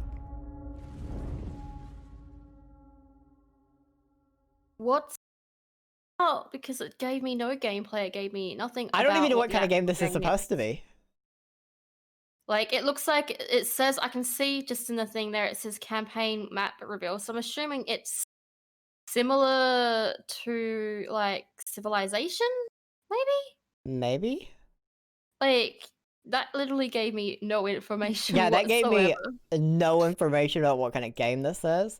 It gave me no information that's gonna help me come to a conclusion at all. I don't even know. Now, I've heard I'm of just the Total War warning. games, but I've never played one. Yeah. Just warning, I've got to go in about 5 minutes because I allocated about 2 hours to the Yeah, stream. that's all good. And That's all good. that's almost up, unfortunately. Yeah, I seen. It's all good. It happens. It happens. So the last topic we have, because we are actually on the last topic that I figured we'd talk about. We actually have two, but it can be pretty condensed. So, of course, around the world, first we had the virus situation, which that was a thing, and then you had Still a thing. It is still a COVID thing. is Like still a thing, and it it's is. scary that Yeah. people just like I don't know, like I'm lucky, like this is one instance where I can say Australia is lucky because we've like, especially my state, we had one case in I think a month, and that was someone coming in from another state, and they were put immediately into quarantine. But like other places, like I can see the numbers skyrocketing, and I'm just like, oh, we're getting the second wave coming in. Yeah, and the second wave, it's gonna be a thing. Second wave's gonna be a big. My city's at 100 people. Dang, I don't know what my city's at, to be honest. We're at 0 at the moment. I haven't left my home since January or February, so I've left mine to go shopping and to walk around the block, but beyond that, that's it. And shopping would be like once a week, for food. Yeah, 100 I think is insanely low. Thousands, really? Thousands? yeah, that's fair. Wow, that's insane. I mean, I can understand why it's a global pandemic, but wow. Yeah, it's crazy. My state where's- has almost 30,000 confirmed cases, and the county that I live in has 120, but over half of them are covered. Where is? If you don't mind me asking, Bill, where are you at to have like thousands of cases active? He lives in New York. Oh, okay. That's kind of, I guess, Yeah. explains more. Thank you for the follow, Fire King. Also, hello, Fire King. But unfortunately, I am probably gonna have to duck out before. If you need to head out Too right much now, that's all longer. good. Yeah, I do I apologize. appreciate you stopping by. I appreciate your visit. Hopefully, Billa will do better with future guests on time zones. Apparently, gee. Oh no, it wasn't that. Like we came in like on. I came in on time. Yes. We started more or less on time. I think you guys might have started a bit earlier, but yeah, I do apologize. I think it was a very crazy moment, but I think it's all good. We're giving Billa a hard time, but we're all joking. So. I should have Yeah. like articulated that I had 2 hours spare, but I also thought that would have been an ample amount of time. But that's fair. my own Yeah, that's fair. hubris for not double checking. So I do apologize for All that. good. All good. I appreciate you coming on again. I think it was a good time. Please tell everyone where they can find you. So if anyone does want to find me, I am twitch.tv/MaidMama. You can also find links to all my socials via that page. My Twitter is twitter.com/maid__mama. That is really annoying, unfortunately. And then everything else is all just MaidMama. So essentially just Google MaidMama and you will find me. It's nice and easy. My analytics for search engine stuff is good. You'll see all of my stuff there. Very But fair. thank you for having me on. I do appreciate it. And sorry to duck out on a topic that I actually was really ready to talk about. Like, I have a whole bunch of talking points and everything else, but unfortunately, I have run out of time. It's all good. I appreciate you stopping by when you can. I know you're very busy. I know you have things you gotta do. So, have a good one. Thank you so much for having me on. It was fun. It was very fun. We're gonna keep this podcast going for a little bit longer. So, all right. Well, thank you and take care and goodbye, everyone. Thank you for coming in with me, and I'll see everyone later. Bye-bye. Bye. Bye. So, it actually didn't completely break everything. That's good. It kind of broke things, but in a manageable way. I am thankful. Also, it doesn't matter for you, so I'm just gonna be done screen sharing because fuck me, it's breaking my Chrome again. Actually, let's think about that for a moment. I switched back to Chrome in the hopes. Did that not stop the Discord? Dude. Don't fuck with me, Discord. I will win. That I will win this fight, Discord. Good night, Billup. But, you know. See ya, Billip. Have a good night, buddy. As I have to refix myself. Okay. We're fine. We're fine. You know, I switched to Chrome. Because I had no problem with Edge, besides the fact it did that during the podcast. But I can't believe it did that with Chrome as well. What is the actual issue causing it then? Do you experience this when you screen share? Mm-mm. Why does I it do happen to not. me? I don't know. I've not been able to figure that out yet, and it doesn't happen to any of my friends either. Why am I the unlucky one? I don't like flashing things in my face. It's very unfortunate. But, you know, I appreciate her coming on. I think it was a good episode with her. Once again. 2 hours, definitely would have been good to know. 2 hours, so we could have managed that better, but this was an interesting night of a podcast, to be honest, just because of the fact we started later, so that kind of threw an interesting curveball, and then you had the time zone fun, and then you had apparently time restraints that we also did not know about. Very interesting night of podcasting.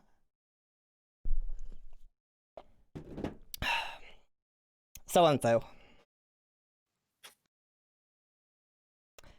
You know, first, I just want to cover the last two things very, like, I don't want to go too in detail on them, but I want to give a personal experience with one where, like, okay, so you have the Black Lives Matter movement, which, being a 22-year-old person, you know, I'm very ignorant to the world around me.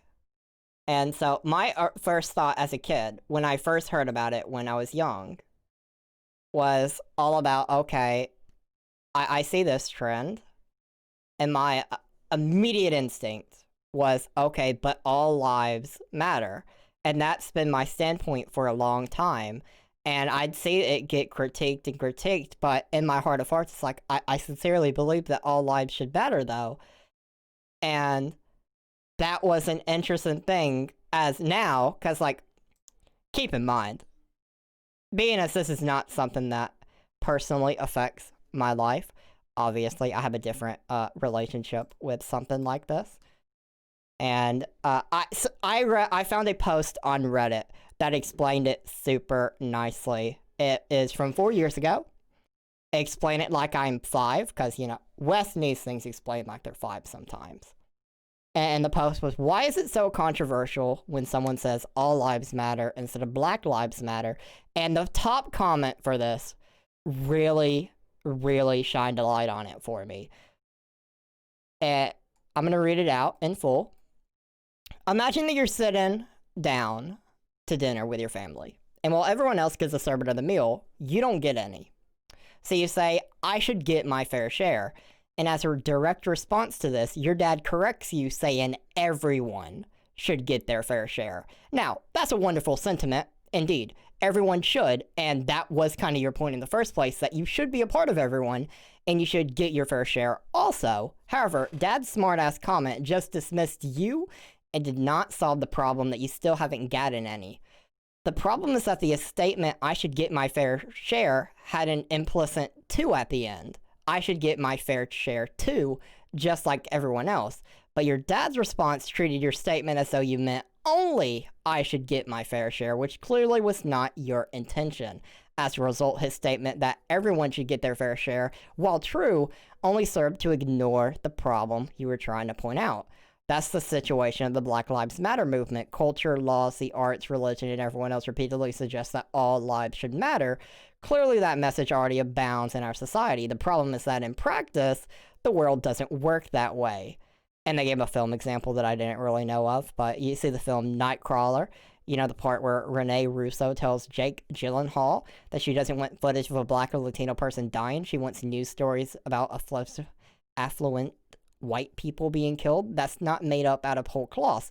There is a news bias towards stories that the majority of the audience who are white can identify with. So when a young black man gets killed prior to the recent police shootings, it's generally not considered news, while a middle-aged white woman being killed is treated as news, and to a large degree that is accurate. Young black men are killed in significantly disproportionate numbers, which is why we don't treat it as anything new, but the result is that societally, we don't pay as much attention to certain people's deaths as we do to others. So currently, we do not treat all lives as though they matter equally. Just like asking dad for your fair share, the phrase Black Lives Matter also has an implicit "to" at the end. It's saying that black lives should also matter, but responding to this by saying all lives matter is willfully going back to ignoring the problem. It's a way of dismissing the statement by falsely suggesting that it means only black lives matter, when that is obviously not the case. And so saying all lives matter as a direct response to Black Lives Matter is essentially saying that we should just go back to ignoring the problem. Now, for most people, well, at least a lot of people in my circle, this was not something they really needed. But for me, my initial response as a kid, and was still my response up until legitimately a couple weeks ago, not out of any hatred, not out of any, like, oh, their lives don't matter at all, but that was just my brain's response to it. And it wasn't until I actually Googled why is that response so bad that you see why that response is so bad. And it clarified it for me, and it completely clarified what I needed to be clarified with in my head. And I don't know. I thought it was just something I really wanted to share from it. Just my personal experience as a 22-year-old, very pale white dude that obviously is never going to have those same struggles, never going to have to deal with any of that stuff that they have to fear or worry with or actually deal with. Black lives need more attention, says the Axel. And, you know, that is super disproportionate on everything. Yeah. Specifically your stupid ass laws. You know, that's the thing. But I just wanted to share that because it was something for me that was personally beneficial to see and to read and to think about. And as I said, this is legitimately something that's happened in the past 2 weeks for me. Well, actually, probably not even 2 weeks. This is something that, cause for me, like, it not being an active struggle in my life and dealing with other things, I never looked into it of why this is so bad. And so I kept the same viewpoint of that being my initial response. And, you know, it wasn't until, as a 22-year-old adult, I'm like, okay, let's see why this is so bad, when to me, I mean the exact same thing you do, I just phrase it differently. And I can see it. I can definitely see it with this explanation. I think it really puts a really good period to it all for me. And so, yeah. Situations be situations here in the States, and we have some protests. And another thing, me personally, an example is how your voting system was fucked last year because of the way it was set up creates less opportunities to people that had no way to go to the voting booths to cast their vote and have a voice. America is some dumb ass shit. I personally feel like when it comes to voting that you should be able to vote using your phone. But I know that opinion's not super shared, but I feel like voting by the phone is a way for everyone to vote. Well, most people. You'll never get 100% of people to vote. Even if you, like, by the mail, you'd have the same issue by the mail as with the phone. I feel like, well, you could probably get more, probably more people by mail. But I feel like the phone and the mail are kind of the same thing in reality, but they're treated as completely different things. And because people don't want to do voting by phone, generally, they have a very biased viewpoint and they completely shit on it. That's how two-step is used, is so people are forced to only have one account because people often only use one phone. Yeah.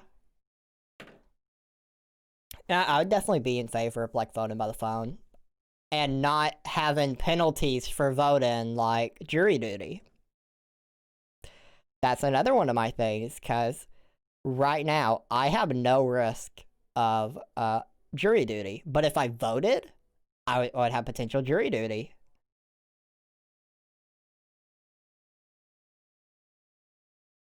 And while for some that may be like, oh, what big deal, that's nothing to get to vote. I don't drive. If I had to do jury duty, that doesn't just inconvenience me. It inconveniences other people that actually do have jobs to work. Because I don't drive and I won't drive. 2 fake votes versus 3 real votes that wouldn't happen is more important. Interesting. Yeah, I can see that. Who cares if they vote twice? Yeah, and so who cares if you vote twice? I mean, I don't vote, period. Same. But this is only going to be my, what, second opportunity to vote and not take it? I could have voted in 2016. Chose not to. It's going to be the same thing in 2020. I mean, if you remove the penalty for voting, I'll vote. Don't give me a penalty for voting. Really that simple.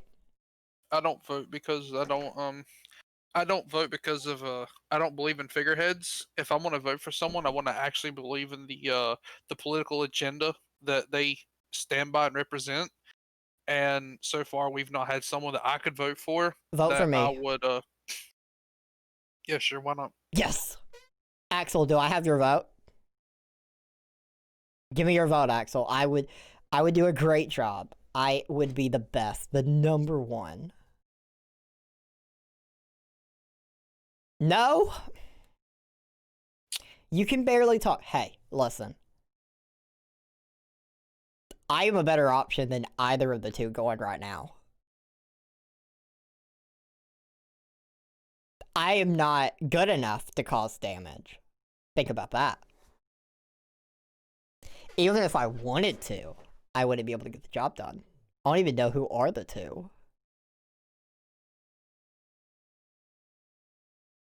So, I mean, I think Infu is already going to vote for me. The two running are shit. I mean, you know. That's the thing. So, another thing I really wanted to talk about, because, you know, I had a thought to discuss more of the actual protest, but I feel like, for me, any protest talk generally gets boggled down in nonsense. When I feel like, when people talk about the protest, they want to combine a lot of things into what the protest is. And that's why, like, for me personally, I like to point to 4 different definitions when it comes to protest talk.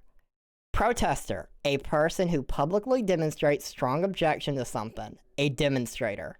Rioter, a noisy, violent public disorder caused by a group of crowd of persons as by a crowd protesting against another group, government policy in the streets. That a rioter is a violent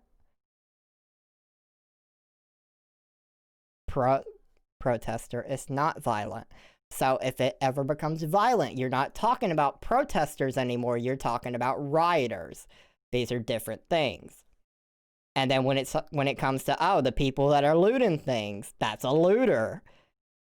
A person who steals goods, typically during a war or a riot. So you could generally say that a looter and a rioter may go hand in hand, maybe. Looter, L-O-O-T-E-R. Looter. See, you can't talk, excuse me? Excuse me? I don't think I said anything wrong. I don't know what you're talking about. And then an arsonist, a person who commits arson. You know, these are 4 different things. And I feel like when people want to talk about the protests, they like to mix and mingle these things into one when they don't go. A rioter is not a protester. A rioter is not a protester. And the fact is, peaceful protests do not get as much news coverage as they should. News would rather talk about headlines with either an arsonist, a looter, or a rioter. Or something else. Something else that you could give a definition to. I just see everyone ignoring Corona and getting hit real quick. I mean, that's another thing. These protests and riots are absolutely going to cause the second wave to hit hard. It's going to be a big second wave because of this. Oh, yeah. Now, the thing I showed Mthu earlier, government doesn't care about the virus now. Oh yeah, the virus talk is done for the government. They don't care. They've moved on. Yeah, they moved on. They're done with that. Let me unzoom this out. And let's me... Oh. Okay. So...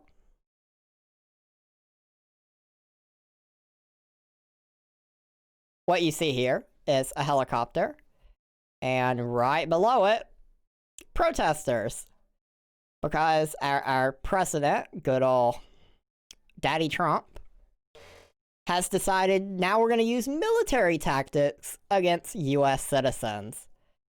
And so for the people that may be unaware of what kind of military strategy or tactic this may be, let me pull it up on my phone because I have the second monitor occupied with that. Just so it's all good. In military strategy, there is something called a bloody nose strike. It's meant as a show of force to destabilize or reestablish deterrence. It's meant to humiliate or put the fear of God in enemy actors. It's also a tactic used in vehicle interdiction. So, this is my thing. The fact that we're at the point. Also, literally, Trump did a photo op at a church and had tear gas thrown before the curfew just so he could do that photo op at a church. That's also pretty scummy of Trump. But, you know. The main thing for me is the fact that we're actually using military tactics. Even if it's just step one. If we're willing to do step one, who's to say we're not going to go to step two? Who's to say the helicopter's not suddenly going to pull out a gun and start mowing people down? Who's to say that Trump is not willing to go that step if he's willing to go the first step? I mean, to be fair, I've already said that I wish they'd issue it or a shoot on sight for the looters. Like, if people are going to be burning down buildings and stuff like that, fuck them. Go ahead and shoot them. I'm serious. Yeah, like, I'm at that point. That's kind of the thing when it comes to, as I said, it's all, and the complicated part of that, what you just said, is how do you only shoot the looters? Because the looters, the arsonists, the rioters, and the protesters, it's not like they're all in different areas. The rioters and protesters may be side by side. You can't shoot the rioters down without hitting protesters. Depending on the scenario. But the thing about it is like the protesters during the daytime, it's for the most part peaceful, and there's no need for that. But like at nighttime, when you see people come out with Molotovs and stuff like that, like if you see people start throwing Molotovs, busting into buildings, and like actually causing damage to properties and stuff like that, that's when you start busting. Like realistically, like if these protesters who are there peacefully don't want to get shot, they will go home whenever the stuff starts. They will leave. And yeah, he's right. Most do go home at nighttime. Like I said, I've had buddies that have been going to these things, and they've been coming home by 6 o'clock every day. Okay, here's a question: do you think if you're still peaceful, if you violate the curfew, does that suddenly not make you a protester? Even if you don't do anything violent, you're still being peaceful, you're still giving your peace, but if you don't follow curfew, does that put you in a wrong position? It doesn't put you in a wrong position, no, but wrong place, wrong time. You know what's going to happen. You shouldn't be there. Interesting. Like, if you know there's a shoot on sight order and you know that they're going to start shooting these protesters, or not these protesters, but these rioters who are going to be busting stuff, and you choose to stay there, then that's your choice to stay there and get shot at. Like, realistically. That is very interesting. I think it's definitely a hard thing because I think especially like self-preservation. Don't stay out at night. That's fair, but if you follow, I don't know, it's a tough thing, because if they can just, what's the difference between announcing a curfew and the cops just showing up with a megaphone and be like, hey, go home? And if the peaceful people don't go home when the cop tells them to go home, and then someone does something stupid, is that also their fault? If it's like, let's say 2 p.m., a cop comes up with a megaphone, says, go home. You don't go home, but you stay peaceful. But someone does something stupid, and then you get hurt because a situation got incited. Is that still your fault?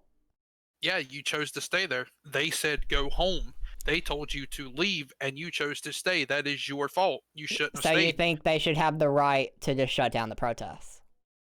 I mean, I feel like not immediately, no. I feel like after a certain point, yeah. I feel like after it's going on for so long throughout the day, like a 2 p.m. would be a bad example, but like come 6 o'clock, if they've been going on all day, and it's like, yeah, you guys need to start going home. And at that point, like after it's been going on all day long and people still choose to stay there, that's their fault. They have their own right to do it, but they're putting themselves at risk at that point. It's their own fault beyond that point. Yes. That is something. That is definitely something. I'm not all. I don't know. I agree with that. I'm not all for innocent people getting murdered. I'm not all for it. I don't want innocent people who are trying to be peaceful about this. I don't want them getting shot. I don't want them getting killed. I don't want them getting hurt. But the fact of the matter is, these rioters are at the point where they are burning down businesses that are supposed to self-sustain communities, families. Yep. They're putting livelihoods at risk. They're burning cars. They're burning houses.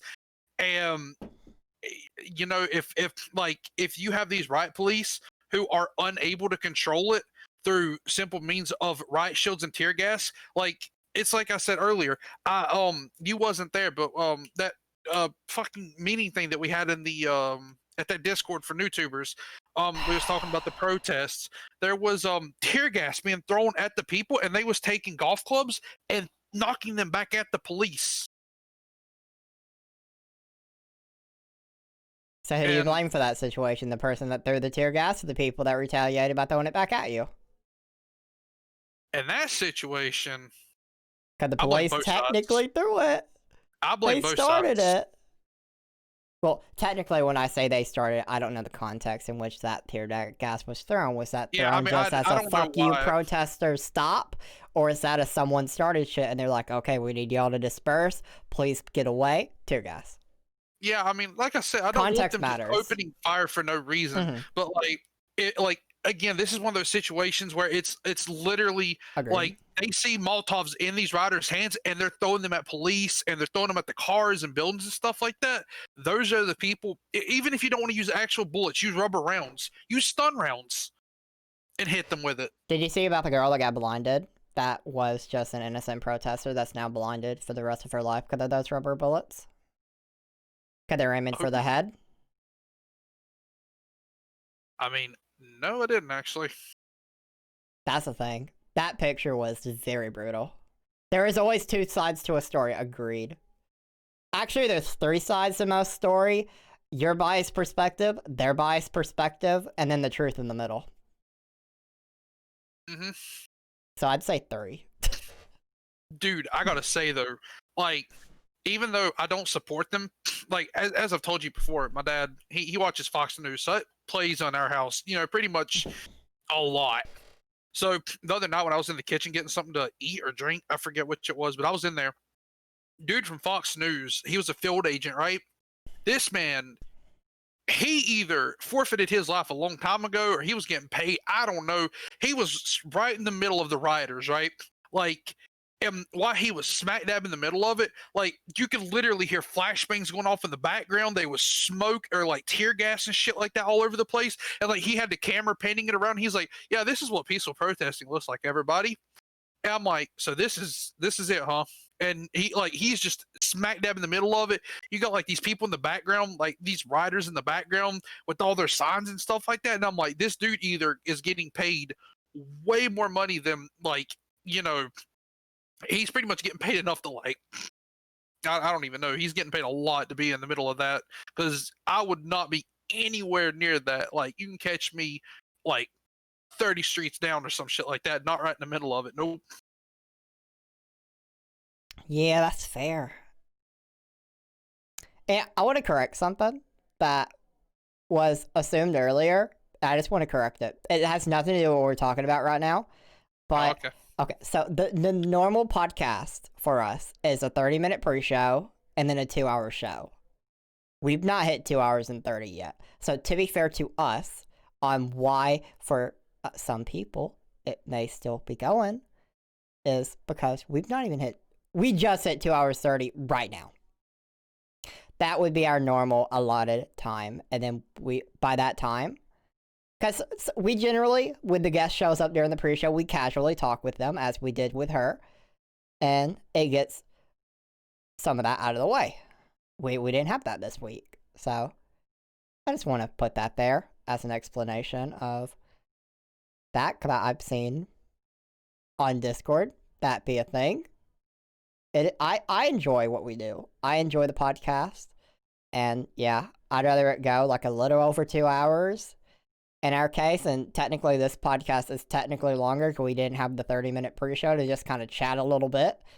I enjoy I think I come to realize I do enjoy the 30-minute pre-show to actually just talk. And just have a casual discussion. So, I just wanted to point that out. Just hang out, you know? Yeah. Thank you for the follow, by the way. I appreciate it. But, back to what we were talking about. I didn't mean to completely derail us, but I just seen it, and it bothered me a little bit, because I just wanted to explain the other side to that. Can I ask where you seen that at? Was it Discord. Was it in the I know, but Discord, like, was it and comments earlier, both on the stream chat, like, I'm talking like 30 minutes ago now, but it's just been festering, and then I seen something on Discord as well, and then another comment just kind of, I couldn't let it go. I mean, yeah, I was just kind of wondering because I know I'm pretty sure I've seen one of the ones just talking about, but I was kind of Because I enjoyed the podcast, I really do. It's one of my favorite times of the week. I enjoy our talk. I enjoy bringing on a guest to have a discussion. And it never turns out the way we plan. Never. And I enjoy that. I enjoy the aspect of it that's just so crazy. It's amazing to me. I really enjoy the show we put on every week. So. Oh, same. That's why I keep coming back. Yep, that's why. Even if you're a busy person, I can hook you in. For 1 day a week. And then we don't talk for the rest of the week. I'm gonna start trying to fix that. Because I get roped into a lot, but like I feel like after I finish streaming with you know, the classy lads, I feel like after we finish our stream at night, then I'm gonna try and start hooking up in a voice chat in here with you after we're done because they immediately get off, and yeah, so I'm gonna definitely try and change that because I've noticed that I've definitely not been around the last couple weeks like I was, and I'm like, fuck, I gotta fix that. I only notice it. Well, I definitely, as time goes on, I notice it more because it's like, okay, I'm really the past like 2 podcasts, we don't talk in like a voice chat until the podcast. And yeah, I mean, after a while, it's something you notice. You know? Yeah. I noticed it too. Don't worry, you're not alone in this. I did, and I've already decided that I want to try and like I've already made the mental idea that I'm gonna see you next week, Drippy. Well, Yeah. for me anyway. See ya later, friend. Yeah, I'm definitely going to attempt. Oh heck yeah, all the dabs. Dab. Oh yeah, I know you just did a dab right now. Dude, I've never done a dab before, but like I was thinking back to this video. I'll have to see if I can find it. It's from Cody actually. When he moved into his apartment up in the mountains, when he first moved up there, he hit the hardest dab I've ever seen. Like he hit one so hard, like he flung himself into the wall pretty much. Damn. Yeah, it was fantastic. Do we have anything else to add, actually, to the last topic, or are we... I think we're good. To clarify something, were you okay with the use of the helicopter and military tactic? What was No. your... Okay. No, I don't want them flying over, mowing down hundreds of people in a helicopter. I just want I just think that they need to start using something different than what they're doing now instead of letting all these things because all these livelihoods are getting literally destroyed by these people who have decided to go absolute ape shit. And like the first couple of nights, like don't get me wrong, I will never say that what they've done is okay. The first couple of nights was maybe a bit more acceptable, but it's at the point now to where I myself have friends and I have family in these places who are literally locked inside their house, scared to come out because they're afraid they're going to get shot. Or A Chicago public school stopped offering free lunch because they don't want to have to go out in public to get the food. yeah, it's at the point where something has to be done. And if these protesters are, I'm not going to call them protesters, it's not right, that's not the same thing. Rioters. So yeah, these rioters, if these rioters are only going to respond with violence, I feel like they need to be met with violence. Two wrongs don't make a right, but something is clearly not clicking in their head with what the current thing is going on. Again, I don't want people to get killed. I'm not trying to say murder them, but I think we're beyond the point of tear gas and flashbangs because it's clearly not working. Yeah, I agree.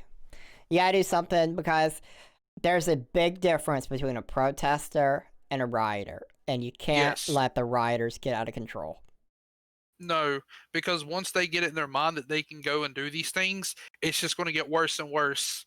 And the rioters are obviously changing up what they're doing. They are going to extremities, whereas the riot police are doing the same old thing every single night.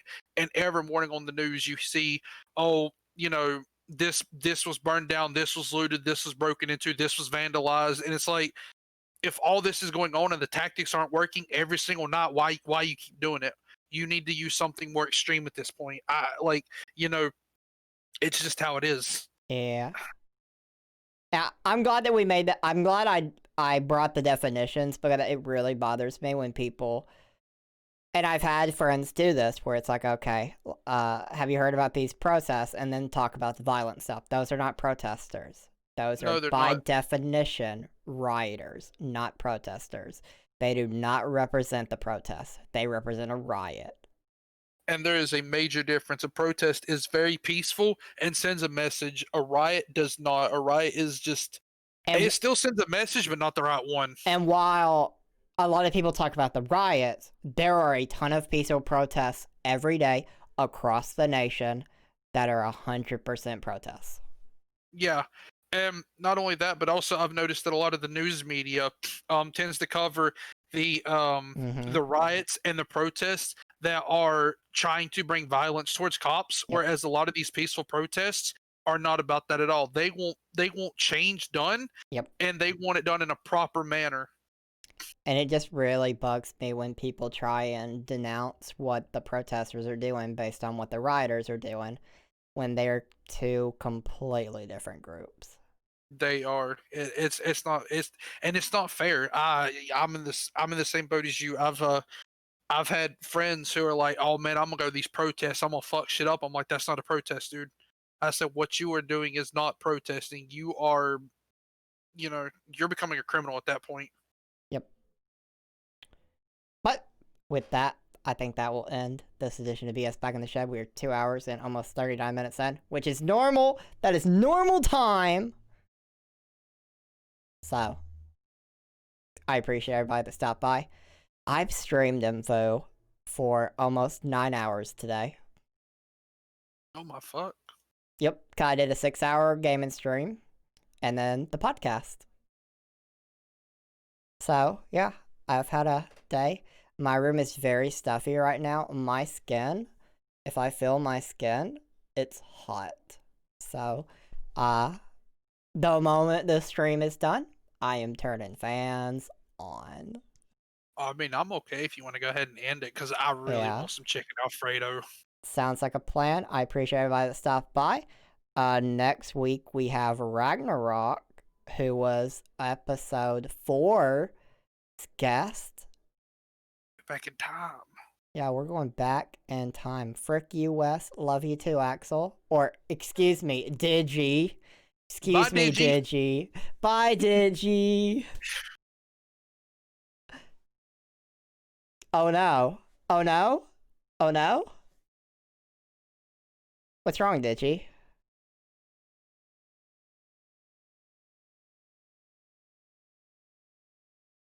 I don't think Digi likes being called Digi. That's unfortunate. Shut the That's fuck really up. unfortunate. I love that she called him Digi. Same. It's great. Oh boy. Oh boy. But yeah, that's gonna end it. Goodbye, everyone. Goodbye, Digi. Bye, Digi.